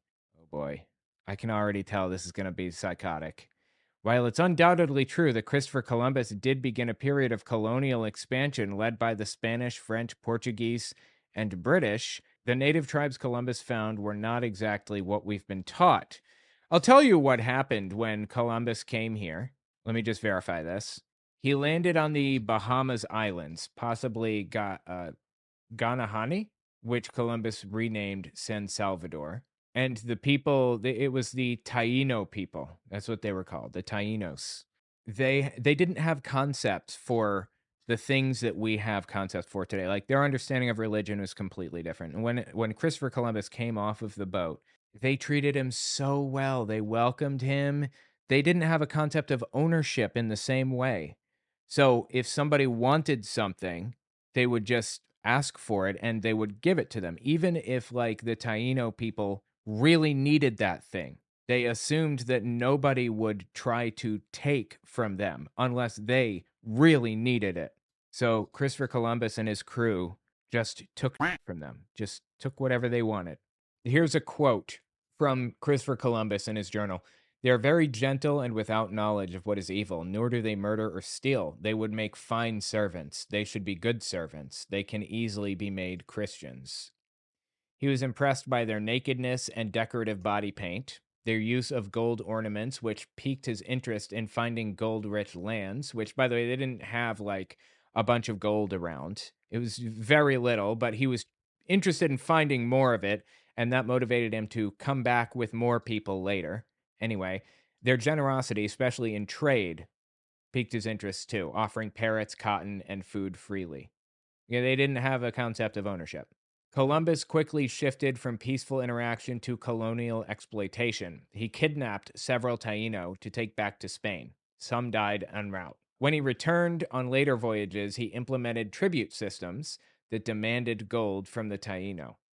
Those who failed to deliver were punished, often with mutilation or death, i.e., cutting their arms off, for example, or their legs, or torturing them, or just killing them if they couldn't get enough gold.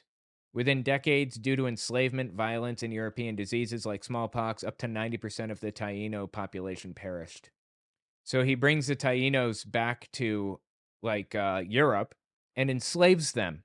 The ones that he brought back, they were enslaved. They were so incredibly unhappy with their condition. I believe that they checked out. I'm trying to say this in a monetizer-friendly way. I believe that they checked out, rather than be enslaved. I mean, Christopher Columbus was a brutal, evil, monstrous son of a bitch. Do I think we should change the name of Columbus Day? Yeah, of course we should. Of course we should change the name. He's a monster. I still call it Columbus Day because that's what everyone else knows it as, but we should definitely change the name. Anyway, let's continue. While it's undoubtedly true that Christopher Columbus did begin a period of colonial expansion led by the Spanish, French, Portuguese, and British, the native tribes Columbus found were not exactly what we've been taught. Okay, tell me about these Tainos that I've been taught incorrectly about. While Native American culture is filled with beautiful and spiritual aspects, many tribes and nations conquered others and colonized. Yeah, we're talking about the tribes that Christopher Columbus encountered. Remember, the tribes he found, quote unquote, that's what you just said in the book? Some even massacred and enslaved their enemies with no regard for protecting their cultures or the environment. There was a neighboring tribe to the Tainos who was more violent. I don't remember exactly what the deal was, but I think that the Taínos ended up teaming up with them, with the more violent tribe, to fight against Columbus and his crew. And if I remember correctly, I believe that Columbus basically burned the entire thing to the ground. Everything just burned to the ground. Their whole village, all of their killed people wantonly. I mean, he was like an evil human being. But, you know, I noticed that they're not talking about any of that in this book. I can't help but notice they haven't said a damn negative thing about Columbus, not one. Many North American Native American tribes hunted buffalo for food and did so very cruelly. They would drive entire herds of buffalo off high cliffs, killing massive numbers of them in the fall. Are you serious right now? They're hunting for food. Is this even real? Probably not. Let me just find out. Partially based in truth, but deeply misleading and propagandistic in tone, especially when it labels Native American hunting practices as very cruel. Here's what's true. Yes, some Native American tribes, especially on the Great Plains, did use buffalo jumps, also called bison jumps, as hunting techniques. They would drive herds of American bison toward cliffs where the animals would fall and die from the impact. This method was used by tribes like the Blackfoot, the Plains Cree, the Assiniboine, and others long before the arrival of Europeans. I'm from the Mohegan tribe. States like Head Smashed In Buffalo Jump in Alberta, Canada, provide archaeological evidence of this practice going back thousands of years. Sites like Head Smashed In Buffalo Jump? There's an actual place called Head Smashed In Buffalo Jump? Okay. Here's what's misleading and or wrong. Very cruel is a judgmental framing. Reflects a Eurocentric moral standard, applying modern views about animal cruelty to indigenous people surviving in pre-industrial contexts. The implication that this was mass waste is false. They used the meat for food. They used the hides for clothing, shelter, and tools. They used the bones for tools and weapons, tendons in sinew for thread.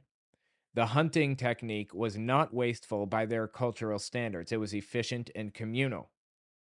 And it omits the context of balance and sustainability. Native tribes practiced hunting with cultural and spiritual respect for the animals and land.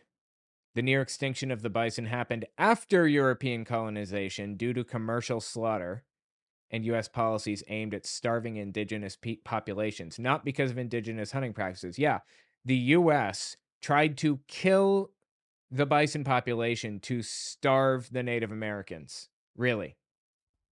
Native tribes would also set vast and deadly wildfires to clear large areas of land so they could farm and grow more food. Oh my God, this book is so vile and evil. They are literally describing standard practice today. We burn down areas of like land to prep it for being farmland. Everybody does that. Everybody has always done that. But notice how they frame it. Vast and deadly wildfires. Vast and deadly. There's plenty of evidence that disease and epidemics killed native peoples long before the arrival of European explorers. Oh, so Christopher Columbus, he didn't bring any diseases with him at all that like contributed to the death of the Native Americans in the United States or in the Americas. Okay, got it. Meanwhile, what took place in America was very different. The colonization of America brought about one of the most transformative periods in world history. This is vile, like really f***ing disgusting. This book is, right? Okay, ready? Buckle up for this one. Exposing the lies about slavery in America. Oh, this is going to be good. One of the more troubling collections of lies told today deals with the period of slavery in America. The story goes that European colonists and American settlers were racist invaders who created the worst system of enslavement in world history. Well, I gotta say, the American system of slavery, to my understanding, was uniquely bad, was uniquely evil, in that it was chattel slavery. It was full ownership of human beings, where slavery in the past, it was more like you work to pay off your debt and then you're free. And it wasn't, they didn't treat them the same way. They literally treated people like animals in the United States. Again, like, there were places in history, times and places where these things took place, of course, but America was uniquely evil with the way that it did slavery. Why are you downplaying this? Who the f is arguing that slavery was not bad in the United States? Are you shitting me? Why am I even sitting here saying this? Of course it was f***ing bad. Why would you defend this? Well, it's true that European colonial powers like Britain, Spain, Portugal, and France turned the capture, exploitation, and enslavement of other people into a global business that supported their empires and economies. Okay, why are they about to argue against this? What we've been taught differs significantly from reality. Why? Why did you choose this thing to try to propagandize to kids about? Why would anybody choose to defend slavery or downplay it? As immoral and terrible as the practice of slavery is, nearly every civilization on Earth has enslaved others, including Europeans, Native Americans, Asians, Middle Easterners, and Africans. We're not talking about all of those people. We're talking about America. When people are talking about American slavery, we're addressing the problems created by American slavery. His response to kindness was theft and murder. Yeah, absolutely. That was Christopher Columbus's response to kindness. I was thinking to myself, like, okay, maybe he was kind of a bad guy, but we got to take it within the context of the time and the people. No, he was just a bad guy. There is no context that makes this better. He is an evil human being. He was evil back then, and he is evil today. There is no like historical context that fixes what Christopher Columbus did. You know, it was super common to use the N-word back 100 years ago, say. Not everybody that said the N-word was like an evil to the core monster because that was what they called people at the time. Like, there's some historical context to that. There's no historical context fix this. None. He was just an absolute insane monster. My N-word example is probably bad. I should have said the word Negro instead from the 70s. That is deprecated now. Anyway. Various forms of enslavement, such as forced labor, debt slavery, and child exploitation, still occur in about 90% of the nations of the world.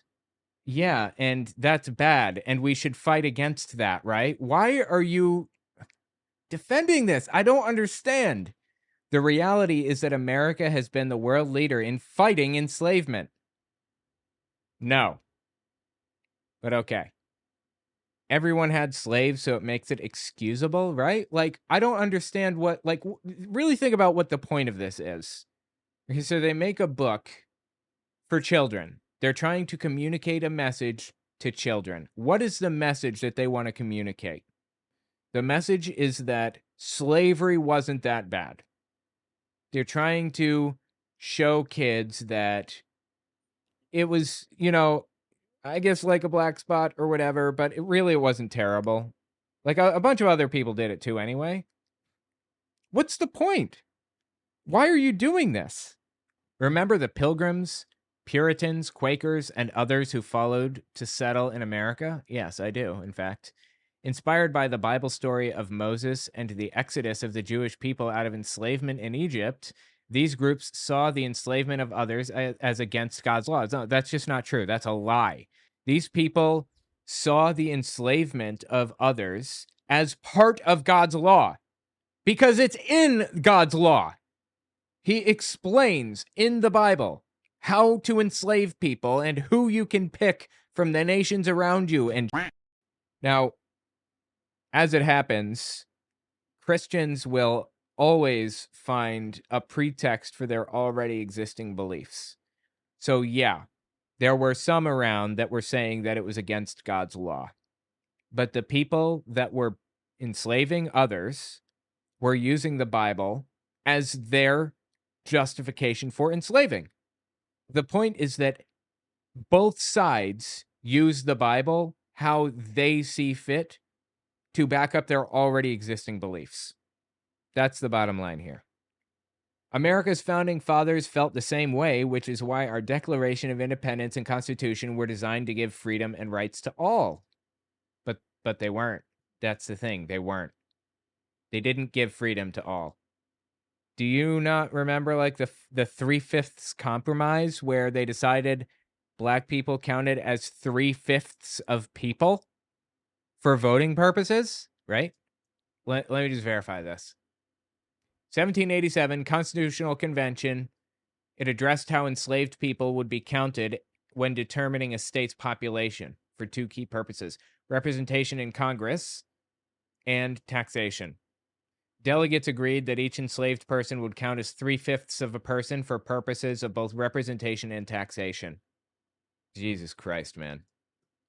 America even went to war over the issue after the Southern American states broke off from the rest and created their own nation. The Civil War was fought to end slavery in the United States. Dude, I love how they framed this up to be phrased in such a way that it seems like the Southern states were the good guys in the Civil War that were trying to end slavery. America went to war after the Southern American states broke off and created their own nation. The war was fought to end slavery in the U.S. Like, I don't understand why somebody would write all of this trash. America's founding documents, the Bible, and our God-given rights not only inspired the end of slavery in America, but also set an example for the world. Exposing lies about capitalism, about freedom of speech, about the right to bear arms. Oh my God, dude. And then finally, the truth shall set you free. I'm sorry, the truth shall set you free. Let's just look at this. The truth shall set you. Oh my God, this is a really hard sentence to say for some reason. The truth shall set you free. Let's look at the truth. The truth shall set you free section. God, am I having a stroke right now? Next time somebody tries to teach or tell you lies about America, you'll have the facts to push back. The lie? America is an evil colonial power that exploits others. The truth? All nations and people throughout the history of the world have colonized and conquered other lands. That doesn't make it right. But America today is far more of a mixed melting pot of many cultures than most all other nations on Earth. Wow, it's interesting that they acknowledge that colonialism is wrong, but they say others did it too, and people are better off for knowing America. Okay, let me just look here. Let me give an explanation because, like I said, I don't know much about colonialism, so I didn't want to address it at first, but let me just give a little bit of a rundown here. Colonialism is when a powerful country goes to another place, takes control of it, and uses it to make itself richer and stronger. I'm trying to think of a good example. So Britain goes to South Africa. I don't know the exact chain of events, so don't take this literally. I may be making this up completely. They send people to South Africa to take control of the government, as they did, I believe, and to mine like diamonds and emeralds and precious metals and stuff like that and send it all back to Britain. And the people there are being controlled by basically like a totalitarian regime, and they're not benefiting from the people that are taking their rights, their mineral rights, their assets, taking their things. That's what colonialism is. It is bad, period. And I don't give a shit who else did it.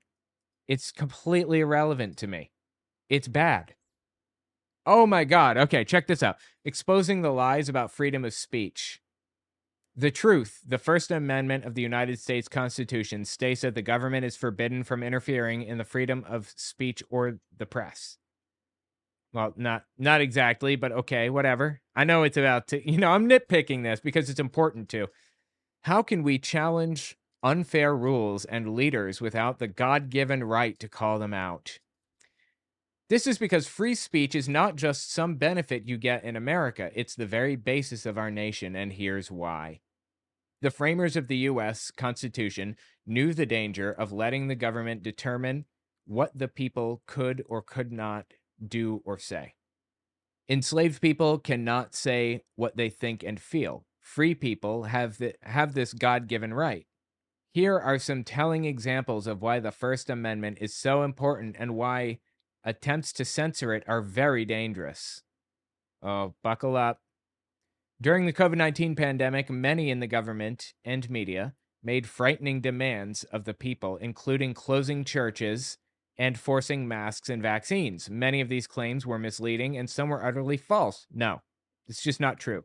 It's just a made-up, fictitious lie. This whole bit about closing churches, state level, local governments requested of churches, of most churches, either hold services on Zoom or hold services outside, like in the parking lot, or space your chairs out about 6 feet and wear masks and check temperatures at the door. And instead of doing literally any of those things, churches refuse to do anything. There's a legitimate, full-blown pandemic raging through society, people dying so much that we were putting them in giant refrigerator trucks because the hospitals were too overloaded. And you can't just space the chairs out. Just space the chairs out, take temperatures at the door, wear masks. You can't do that simple thing, really. And for the record, there was no real enforcement of any of this stuff, of them telling churches they can't meet or any of that. They were always allowed to meet. It was a matter of whether they were going to huddle together and start kissing each other on the lips to spread disease as much as they possibly could, or being responsible about it, holding service outside or something, or spacing chairs out. Also, government made these demands. I mean, Donald Trump was the president at the time, so, and forcing masks and vaccines. At no point ever was there a mandate. Nobody was forced to get a vaccine at any point ever. There was no federal lockdown. There's no federal vaccine mandate. There's no federal mask mandate.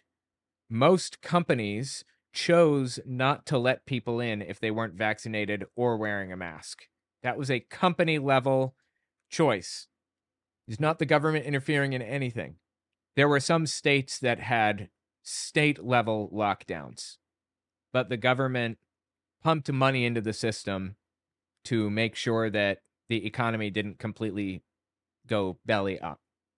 There was one case where I believe in New York State, there were some people working at a hospital that were basically required to get vaccinated if they're going to continue to work in healthcare facilities, especially in old folks' homes, like nursing homes and stuff. They were mandated to get vaccinated or work somewhere else because we're in the middle of a fucking pandemic. You don't want to get vaccinated, then don't, but you can't be around old people and not be vaccinated.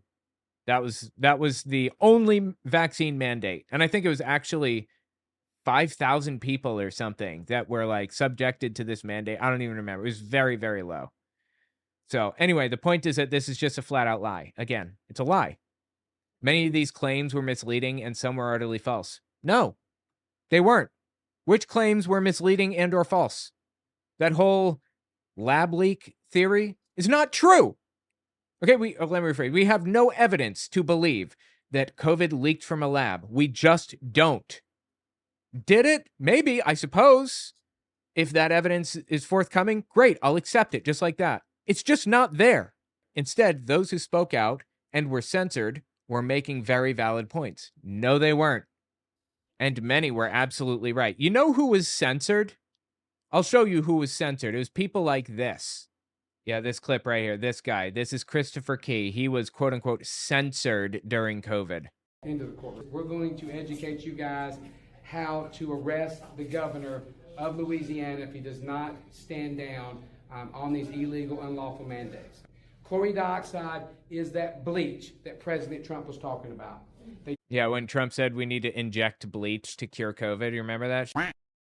They do not want you to know about it because it cured 500,000 people that had COVID.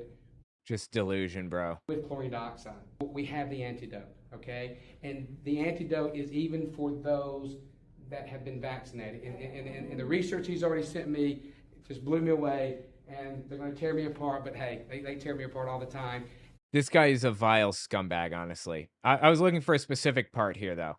So he's going to tell us how he's lived so long. Practicing this for 20 years, and everybody's always said I'm cray-cray, and I am, but I'm crazy like a fox. Okay? I don't know what that means. Okay? And guys, when I tell you this, please, take it with a grain of salt, but go do the research, okay? Because this is going to just be like, there's no way. But the antidote, and I'm going to kill my credibility.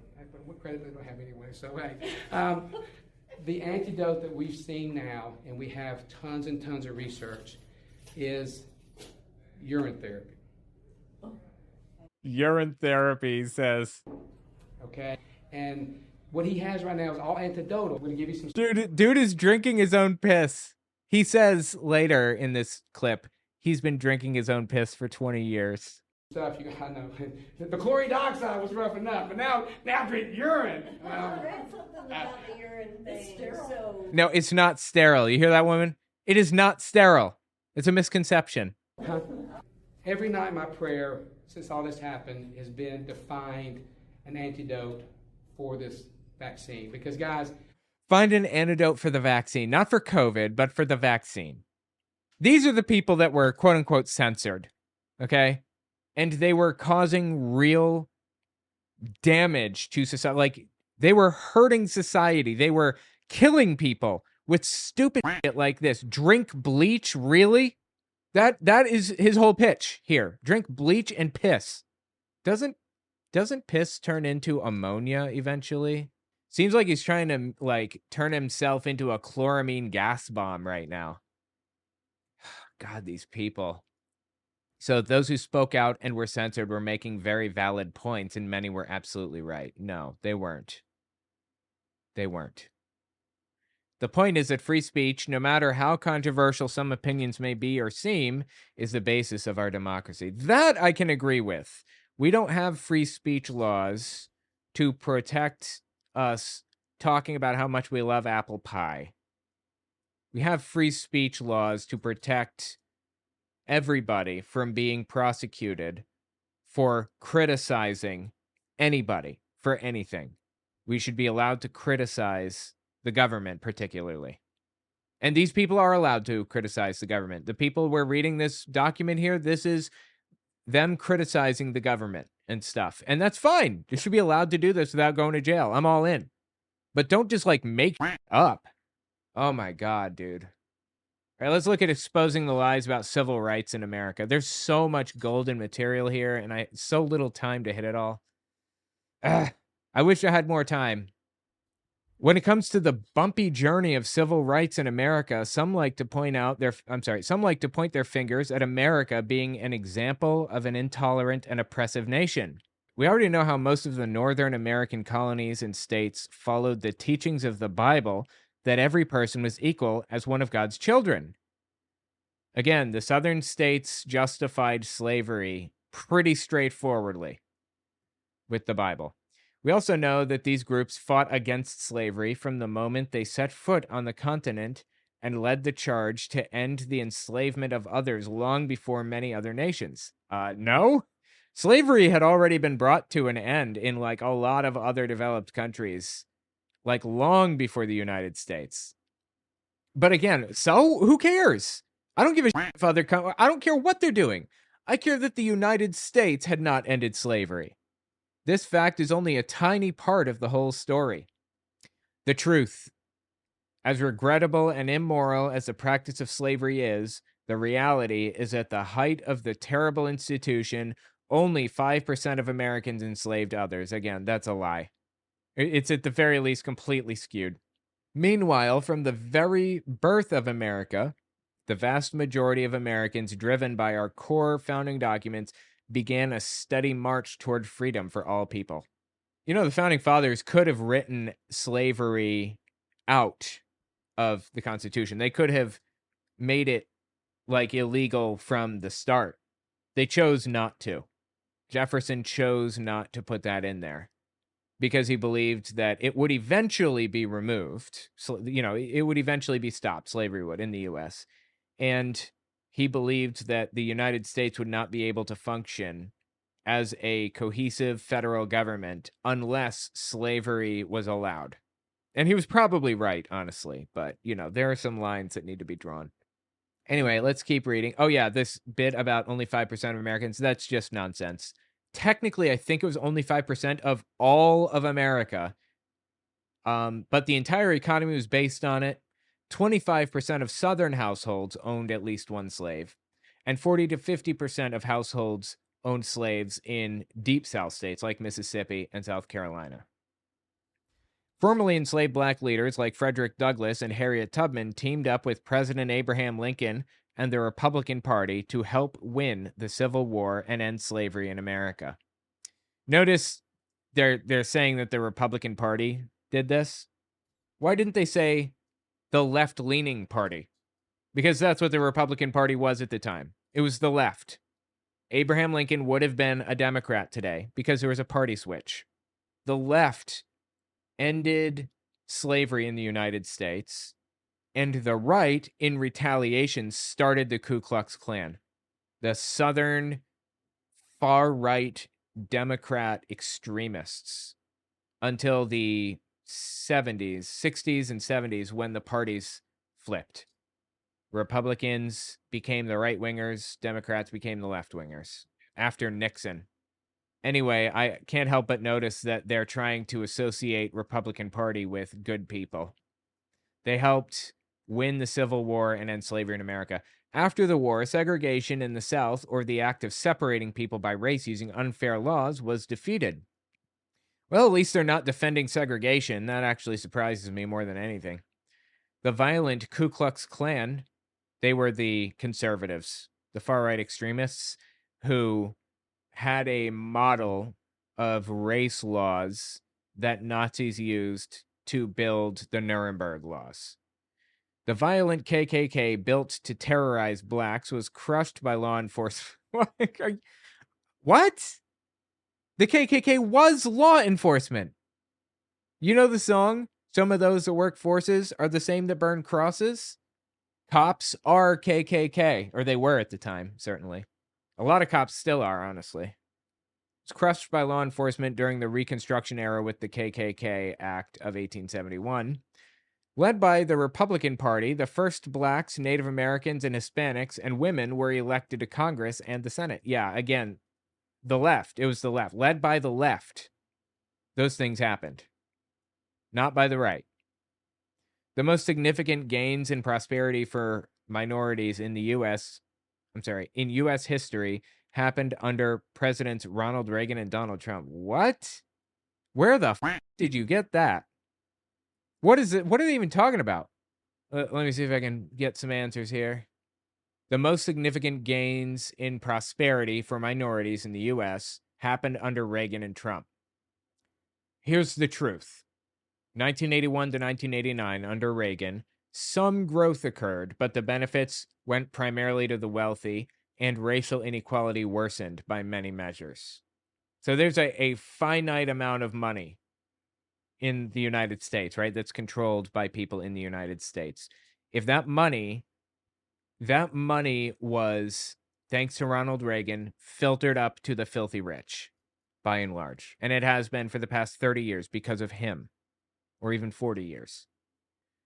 Under Trump, short-term prosperity metrics improved during Trump's first 3 years, but those trends started under Obama. Trump's policies, like tax cuts, overwhelmingly benefited the wealthy, not working-class minorities. The most transformative gains actually happened in the 60s and 70s, Civil Rights era, and Great Society programs. Black poverty rate dropped dramatically from 55% in 1959 to 30% by 1970. Civil Rights Act of 1964 and Voting Rights Act 1965 removed legal barriers to economic and political participation. Affirmative action, school desegregation, and war on poverty programs opened up access to education and jobs. So this is it's pretty much just made up. The whole thing is just made up. In the 60s, America passed the Civil Rights Act, which guaranteed blacks the same rights and opportunities as any other United States citizen. Unfortunately, liberal voices in government began pushing a program of welfare and handouts to end poverty in inner cities. Oh my God, dude. But instead of increasing opportunity, these handouts weakened black ambition. Are you shitting me right now? Is this real? How fucking vile are these people? Dependency and violence in black communities only increased. This book is for children. That is fucking disgusting. Jesus, I wish I had more time to hit all of this stuff because it is wild, honestly. Anyway, yeah, tell me what you think about it in the comments. Maybe we'll go through more of it. Let me know if you want to see more. We'll be right back. Don't forget to check out my Patreon. Also, take a look at my website, owenmorgan.com. I just finished writing a book titled Was Hitler an Atheist? It talks about religions during the Third Reich and how they work together. Catholics, Jehovah's Witnesses, and Protestants. And I even address the lies told by the evangelical world about Bonhoeffer. It's on Audible and Amazon. So Elon Musk and Trump got into it. I'm sure you've probably heard that, so I'm not going to bother rehashing Elon Musk and Trump's whole feud. But to end the feud, Elon Musk said, Trump is on the Epstein list. That's why he's not releasing it. Have a nice day, Donald Trump. And everybody, viewed that as a low blow. Oh, that's not true. That's terrible. How could you say such a thing? This is blowing me away. What are you talking about? Everybody has known that Trump was on the Epstein list for ever. First of all, we have video of him hanging out with Jeffrey Epstein, all the time. A ton of video that we're going to watch in a second. But what do you mean when you say Epstein list? I assume you mean his flight logs, right? Is Trump in the flight logs? We have the flight logs, okay? We've had the flight logs for years. Not only did the flight logs come out in Ghislaine Maxwell's trial, but Gawker leaked them years ago. And yeah, Trump is on the flight logs. They're right here. These are the flight logs. Okay, he is in the list a lot. He was best friends with Jeffrey Epstein for a decade. The reason I'm saying this right now is because I was on Reddit the other day, and some right-wing nutcase is speculating about whether Trump was on it. They said, well, the Democrats would have gone after Trump for being a friend of Epstein a long time ago if he really even knew Epstein. And I was like, what? Where the f*** have you been? We have video footage and all kinds of shit. We've got him wishing Ghislaine Maxwell well at her trial. What the f*** do you mean Trump was not involved with Epstein? Elon Musk is not revealing anything groundbreaking here. I mean, just watch. It gets even deeper than this in a second. Just watch this video here. 1992 tape of Trump and Epstein unearthed. President Donald Trump has branded Mar-a-Lago the Southern White House. But in the 90s, Mar-a-Lago was Trump's South Florida party palace, one frequented by Jeffrey Epstein. Epstein showed up to Mar-a-Lago and hung out with Trump all the time. They held parties. Okay, this video is at Mar-a-Lago. Who is facing charges for sex trafficking. He has pleaded not guilty. The president says his relationship with Epstein was no different than anyone else in their elite circle. Well, I knew him like everybody in Palm Beach knew him. He was a fixture in Palm Beach. I don't think I've spoken to him for 15 years. Yet, a tape in the NBC archives of a Mar-a-Lago party shows Trump giving Epstein his personal attention. The footage, shot in November of 1992, before Trump opened the resort as a club, shows the future president surrounded. Dude, are you seeing this? These are just random girls. Look at where Trump's hand is right now. They're not random girls. They're cheerleaders on some team. The Dolphins or something? I'm not sure. Miami Dolphins, is that a team? Puts his hand around this girl's waist and then grabs her. Does he know these girls at all? Has he literally ever met them, or is he just grabbing them because he wants to? Before Trump opened the resort as a club, shows the future president surrounded by cheerleaders for the Buffalo Bills and cheerleaders for the Buffalo Bills. Miami Dolphins. Oh, I was right. Miami Dolphins. Boom.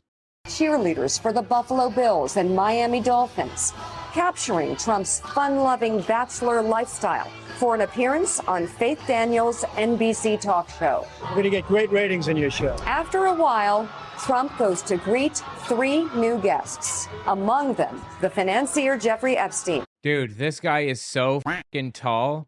How tall is this guy? He's got to be like 7 feet tall, right? Oh my God.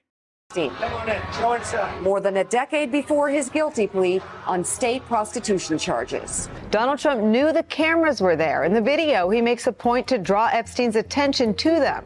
And the video captures Donald Trump and Epstein chatting while watching a group of women at the party dance. It's not an image that matches Trump's declaration that he was not a fan of Epstein's. He said, quote, he's a lot of fun to be with. It's even said that he likes beautiful women as much as I do. And many of them are on the younger side. No doubt about it, Jeffrey enjoys his social life. So Donald Trump said, Jeffrey Epstein likes young girls. I mean, I don't know how much more on the nose it can be. Can it be more obvious? How can anybody say Trump didn't know Epstein? How can anybody be this oblivious? This is wild.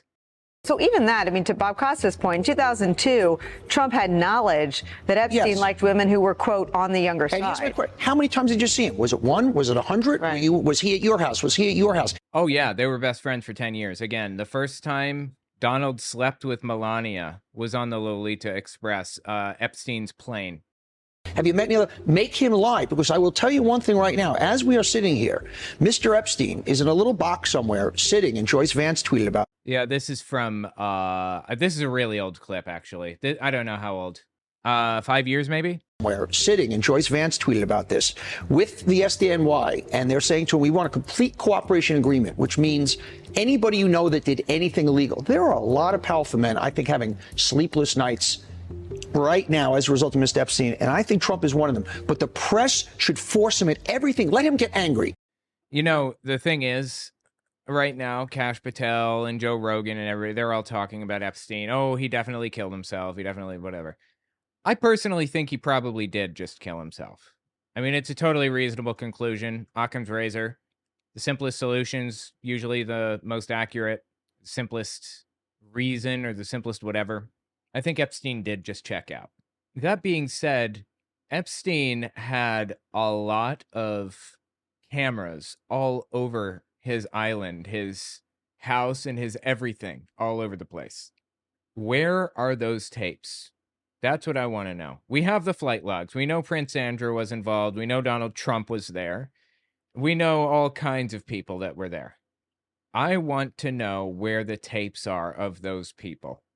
Cue the Ted Nugent song Jailbait, right? Oh, God. The point is that Donald Trump has known Epstein for a long time. He was very close friends with him. He knows Ghislaine Maxwell. This is them with Melania. I mean, really.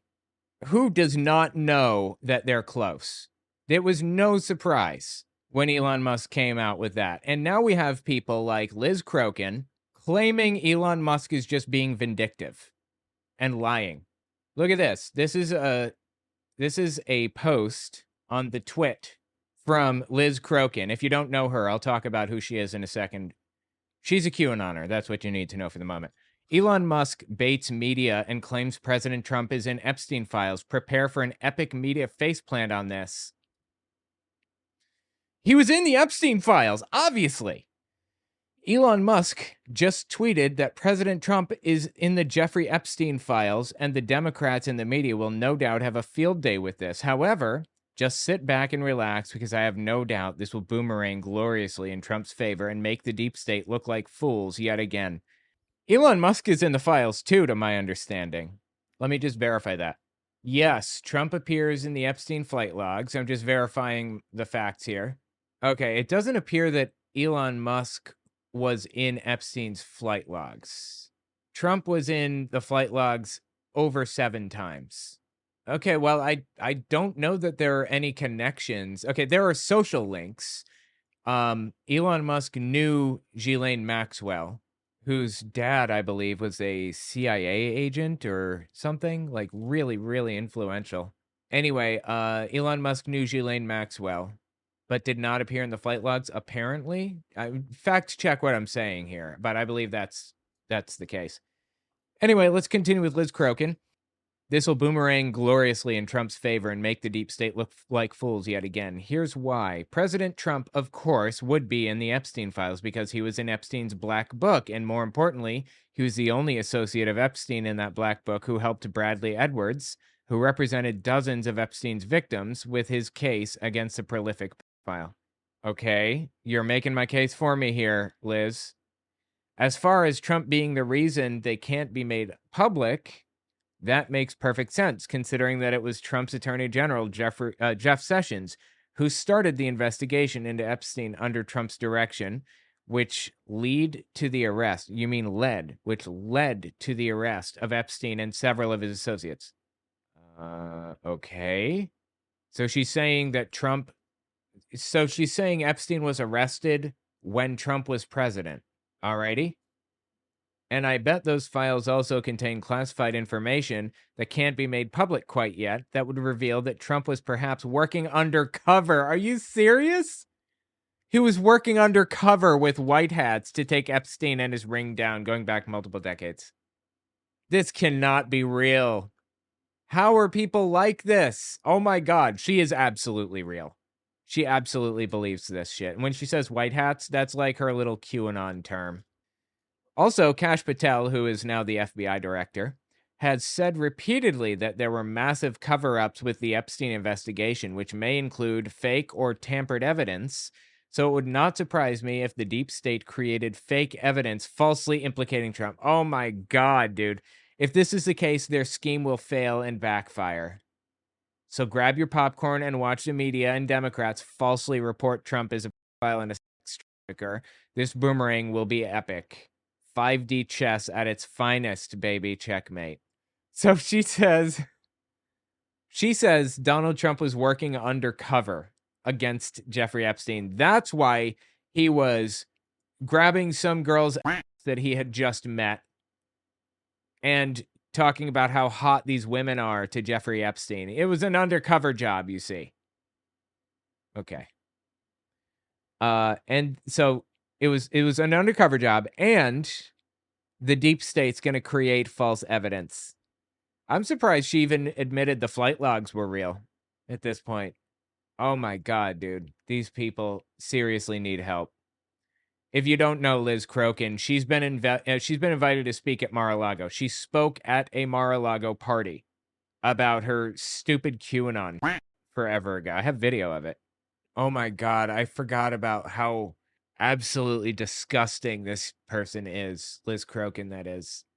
She posted pictures on her social media of Facebook pages and stuff that she believed proved the deep state is real, one of which is the Human Farming Project, agricultural and cooperative. I mean, it's obviously complete fictitious nonsense, right? But what a vile thing to make up. This is an actual Facebook account. These people are sick. I can't show it. I can't show the screenshot because it's just disgusting what she's posting here.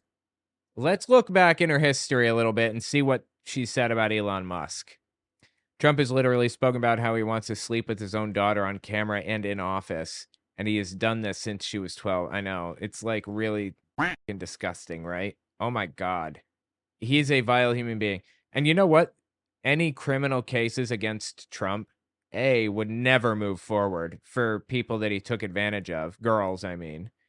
And B, statute of limitations is up anyway.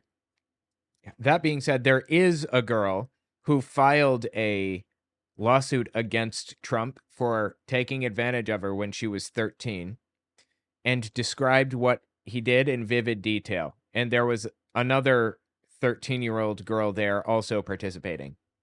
I don't want to go into detail or get into it or whatever, but it was really vivid and disturbing what Donald Trump purportedly did. The lawsuit, she withdrew the lawsuit. I can only imagine why. Anyway, check this out. This is what Liz Crokin had to say about Elon Musk. This is from 2023, late November. You have Elon Musk putting a laser pointer on Pizzagate. Do you think that Elon Musk would be putting a laser pointer on Pizzagate if it was just a conspiracy theory? If it was a hoax? If it was fake? No, he would not be putting a laser pointer on Pizzagate if Pizzagate wasn't real. So what about Donald Trump and Epstein then? Is this another psyop, another deep state plant or whatever? So, since Elon Musk put a huge spotlight on Pizzagate, we finally have some really big accounts, some that have over 1 million followers, talking about Pizzagate, acknowledging Pizzagate's real, stating that Pizzagate not only is real, it always was real, and it's still ongoing. Pizzagate, if you're unfamiliar, was QAnon's birth moment, some may say. Remember Hillary Clinton lost all those emails? 30,000 emails and all that other that was going on years ago? You know we got those emails, right? It's like the flight logs. This is memory hold. Like we never got our hands on the flight logs. Yeah, we did. Like we never got our hands on Hillary Clinton's emails. Yeah, we did. And you know what those emails turned up? It was from a Russian hack. Anthony Podesta, I believe, or John Podesta, whichever one was her campaign manager, was subjected to a spear phishing attack. It's a hacking attack. And his emails were stolen and released, including all the emails between him and Hillary. And they discussed things like, they passed it through a hacker named Guccifer 2.0.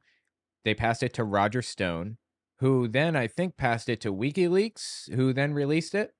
Anyway, they talked about, like, in the emails, they had, I think, Anthony Podesta talking to Hillary Clinton about getting cheese pizza at Comet Ping Pong, Pizza and Ping Pong, whatever it's called, some place in DC. And all of these QAnon nutcases combed through all of the emails and found these instances of him saying, we're going to go get pizza at this place, and interpreted that to mean that they were doing human trafficking at this pizza place. Made up these insane conspiracies about like how they were trafficking children in the basement and all this shit. And it led to some guy taking a weapon, a gun, to this pizza parlor, forcing his way inside and demanding to see the basement, searching the entire place. It doesn't have a basement. And they started doing like really vile stuff, QAnon did, posting pictures of the staff with their kids out in public, just walking with their kids in public, and claiming that these were like stolen children that they had that they were human trafficking. It was just really disgusting. Pizzagate is fake. It was always fake. And QAnon didn't exist before Pizzagate. It was the first real big conspiracy that QAnon kind of latched onto. And of course, Liz Crokin is a full-blown QAnon believer. Anyway, Elon Musk like retweets some post about Pizzagate a while back, a couple of years ago, 2023, and it emboldened her. She said, Elon Musk knows what's going on. He is in these circles. He knows these people. He knows where all the skeletons are. But not when it comes to Donald Trump, I guess. He's just completely misinformed. He's untrustworthy now. And it's still ongoing. This is a huge turning point because in over 7 years, I don't think I've ever seen an account with millions of followers talk about Pizzagate. And it's slowly starting to happen. The tide is finally turned. She still believes in this Comet Ping Pong and pizza conspiracy. I just don't get how she's still latched onto this. Again, there's a video of her at Mar-a-Lago talking about it. I should probably pull that up. I don't want to watch it, but this is the video of her at Mar-a-Lago speaking about Pizzagate. What rituals? Anyway, yeah, listen to this one. This is her at the Reawaken America tour. Absolutely insane. As most of you guys know, I've been exposing Pizzagate since 2016, okay? You mean 2017? That's when it all blew up. Yes, yes. It's been a very long 7 years, let me tell you. Somehow I'm still here. But for those that don't know, Pizzagate's very simple. Not really, honestly. It's kind of complicated. Also, she used to be like a legit journalist back in the day, surprisingly. WikiLeaks unleashed the Podesta emails in 2016, and in those emails, we discovered that Podesta and associates were using known pedophile code words in a context that does not apply to food. And They were literally talking about eating at a pizza place. Comet Pizza and Ping Pong. Yeah, cheese pizza is, I understand, commonly used by people that take advantage of children to mean something, you know, CP, cheese pizza, CP. It's like an acronym. They were talking about a pizza place. It was contextually correct, obviously. known pedophile code words in a context that does not apply to food. And one of the main code words they used was pizza. God, dude. Oh, yeah, it was just pizza. I don't even know what it was, actually. I don't want to go looking for it, but according to her, it was just pizza. It wasn't even cheese pizza. Oh, my God. All right, so just take a quick glance at this. This is Trump's reaction to it, or this is like the Trump regime's reaction. On Thursday, Elon Musk suggested Trump is mentioned in still secret Justice Department files related to the late financier and convicted offender, and that it is the real reason they have not been made public. Musk provided no support for the claim, which emerged in a high-profile public feud with the president. What? No evidence for the claim? Newsweek, what the f*** are you talking about? He's all over everything. What do you mean there's no evidence for the claim? What a trash website. Oh my God. Anyway, yeah, tell me what you think about it in the comments. It's plain as day. Trump is all over this. I don't know how people can be so, like delusional here. We'll be right back. Don't forget to check out my Patreon. Also, take a look at my website, owenmorgan.com. I just finished writing a book titled Was Hitler an Atheist? It talks about religions during the Third Reich and how they work together. Catholics, Jehovah's Witnesses, and Protestants. And I even address the lies told by the evangelical world about Bonhoeffer. It's on Audible and Amazon. MAGA is making a fool of themselves again. Listen to this. I believe this is a TikToker by the name of Parker Get a Job. This doesn't have to resort to name calling. I'm not going to sit on here and who name calls you? You're calling me MAGA. Like I'm not. How is it a name calling? These people are so fucking stupid, man. I swear to God. She's offended by being called MAGA. She thinks it's derogatory. We said you're MAGA because you support Donald Trump. It tends to be a derogatory reference. I'm not even using it in a derogatory way. I'm just saying. Just you're like MAGA. every person who comes on here and instead of just speaking to you calls you beta. We've got it. Calling someone MAGA is like calling them beta. I love it. How is me calling you MAGA the same as someone calling me beta? Look, I also just want to say too, and I mean this in the best possible way. You came on the live also, and you're talking about how undocumented migrants don't deserve due process, and you're now complaining about us being mean to you when you went to deny an entire class of people constitutional rights. I mean, come on here. I mean, it's difficult who's for me actually to- being oppressed? Okay.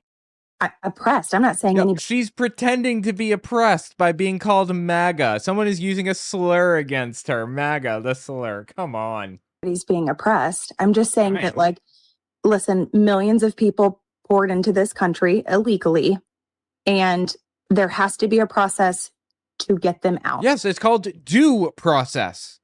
Yes, due process. Well, we don't have the. I assumed she was going to say we don't have the resources. Yes, we do. Yes, we do. Do you know how long it would take to? I mean, there are. I don't know what is Trump's target? 10 million people? Is that how many people he's targeting to deport? Which is insane and unrealistic and everything else. But 10 million, right?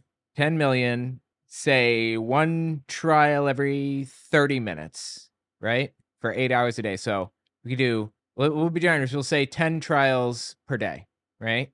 Divided by 5 days a week, divided by 52 weeks in a year, do 50 weeks in a year for vacations. So we would need a total of 4,000 immigration judges in the entire United States, 4,000, to give every one of those 10 million people due process. It would take us 12 months. And you know what? If we had 8,000 instead, we could do it in 6 months. If we had 16,000, we could do it in a month and a half, right? Am I doing that math correctly? Yeah, I think so. The point is that this is not an unresolvable problem, this due process thing. It's not a resource problem. We have the resources to do this. It's like when people say we can't afford to have people on Medicaid. What made you think that America is like destitute? What gave you the idea that we're dirt fucking poor, that we can't afford anything? We're literally the richest country in the world. And you're telling me we can't afford, like, school for children? We can't afford to pay for, like, immigration judges so that there's due process for these people? What are you smoking? And there has to be a process to get them out. Yes, due process. Well, we don't have the. Anyway, it's just insane, dude. So, more MAGA-Potamians making fools of themselves. Now, we got this guy. I actually kind of like this guy, honestly. This guy, I can't tell if he was bamboozled or what. Just listen to this. I know I'm going to get a lot of hate over this, and I really don't give a... Do it. But... Are you telling me you're going to be canceled for what you're about to say? A lot of hate, you say? That sounds like cancellation. Cancel culture. But the point is, I've been doing construction work pretty much my entire adult life, over 20 years, 21, 22 years now. Right now on this job I'm on, right now, there are about 5 of us white guys out here. There's probably 2 or 3 black guys, and the rest are Latinos. And I say the rest being 100 to 125 guys. Now I've been on this job for 6 months. And that's been about the average. I wished all these guys would get their citizenship and do things legal, but the point is that they haven't. But if you send all these guys back across the border, everybody says, oh, they're going to raise the wages and all the white guys are going to get these jobs. Bullshit. Like, I don't know what fucking sandcastle you got your head shoved in, or whose ass you got your head shoved in, but no, they're not. I've watched the Americans completely quit working. People my age and younger don't work. Okay, well, that's not true at all, but whatever. They don't, and especially ain't gonna do a physical job. Well, look, the fact is, unemployment rate is, what is it? The unemployment rate is, I'm not getting like a federal one, but I'm getting it like broken down by state. Pennsylvania's 3.5, Rhode Island's 2.5. That means like 2.5% of the country is on unemployment. 2.5% of the working age population. And construction can't be done forever. Like, you have a narrow range of time, a narrow window in which you can do construction, right? When your back is good and when you're younger and everything else.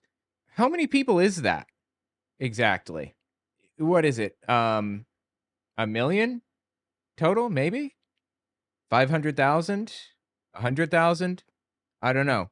2% of the working population in the United States that's between 18 and 35. That is who would have to fill those jobs. Now, how many jobs are we taking away by moving those immigrants across the border? It doesn't matter if people want to work. Those jobs are going to be empty. They're being filled by people who needed jobs, and those jobs needed to be done. By being in our economy, they are growing the economy. That's how economies work. You add more people to it, the economy gets larger. So all you people said, oh, they're going to increase the wage, and all these thousands and thousands of white guys are going to get these jobs. Like, have you done lost your mind? I mean, come on. What's going to happen is people like me are going to be sitting at the house because there ain't even enough people to put a crew together to be able to work. Man, this country and government, everybody just went to shit, man. Thank you. Damn, y'all keep working, baby. Y'all keep working, baby. Anyway, it's just so fucking stupid, dude. Everything about it, it's all so goddamn fucking stupid. Here's another video of a MAGA-Potamian making a fool of herself. I said, excuse me, I'm trying to buy something. America. So? You're in America. So? She's literally standing in the way of people trying to buy shit, and she's saying, you're in America. So what? That's none of your business. Stay out of it. See those floppy arms of hers just winging them around everywhere? Stay out of it. I don't need to stay out of it. I said, excuse me. For everybody to hear. Stop being ignorant. And they're calling me ignorant. She called her the N-word. Said an N-word is calling me ignorant? This government has emboldened the biggest pieces of shit on planet Earth to reveal themselves for who they are. Imagine having the balls to say some shit like that in a store to somebody.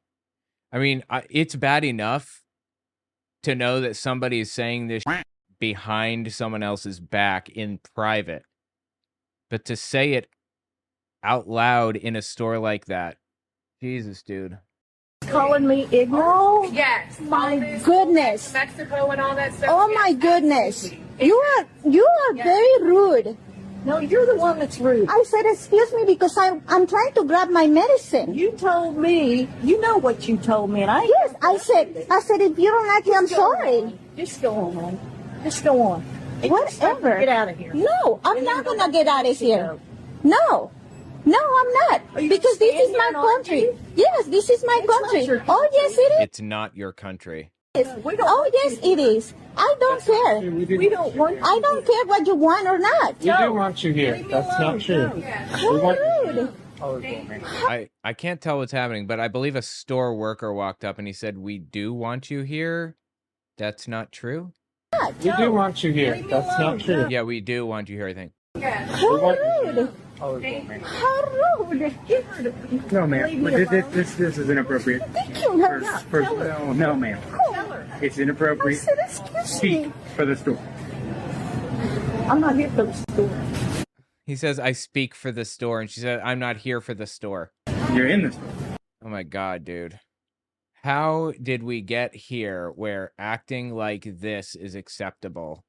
There was a point in time where people would worry about being punched in the face for saying some shit like this.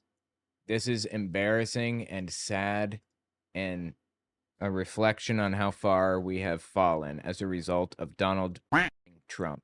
Who wants to bet on who she voted for? You want to bet that she voted for Donald Trump? How can anybody say that Trump loves the black community? He's helping the black community. He's so good on race. He, votes for Democrats and stuff. How can people say that with a straight face? Absolutely vile. Like, I don't want to get into this too much because this is a story that's been covered into the ground, but Trump says Musk's relationship over, warns of serious consequences if he funds Democrats. That's fascinating, right? Trump says Elon Musk will face consequences, serious ones, if he funds Democrats. Trump said on Saturday his relationship with the billionaire donor Elon Musk is over and warned there would be serious consequences if Musk funds U.S. Democrats running against Republicans who vote for the president's sweeping tax and spending bill. In a telephone interview with NBC News, Trump declined to say what those consequences would be and went on to add that he had not had discussions about whether to investigate Musk. Asked if he thought his relationship with the Tesla and SpaceX CEO was over, Trump said, I would assume so, yeah. No, Trump told NBC when he asked if he had any desire to repair his relationship with Musk. I have no intention of speaking to him, Trump said. However, Trump said he'd not thought about terminating U.S. government contracts with Musk's Starlink satellite internet or SpaceX rocket launch companies. Okay, interesting. Musk and Trump began exchanging insults this week as Musk denounced Trump's bill as a disgusting abomination. Yeah, I believe the bill removed EV credit, EV subsidies. Basically, the government pays Tesla for, every vehicle that they sell, and Trump removed them. I think that's why he kind of lost it. The bill narrowly passed the House last month and is now before the Senate, where Trump's fellow Republicans are considering making changes. Nonpartisan analysts estimate the measure would add $2.4 trillion to the $36.2 trillion U.S. debt over 10 years, which worries many lawmakers, including some Republicans who are fiscal hawks. Yeah, you know where that $2.4 trillion is coming from? It's tax cuts to the rich, not to me and you, to the rich. He's cutting taxes for filthy rich billionaires. Anyway, the point is that the Elonald Mump breakup is here, and I am loving every second of it. Anyway, tell me what you think. That's all I've got for you. If you like what I do and you want to see me continue to do it, don't forget to check me out on Patreon. I just finished writing a book titled Was Hitler an Atheist? It talks about religions during the Third Reich and how they work together. Catholics, Jehovah's Witnesses, and Protestants. And I even address the lies told by the evangelical world about Bonhoeffer. It's on Audible and Amazon. Okay, thanks for watching, guys.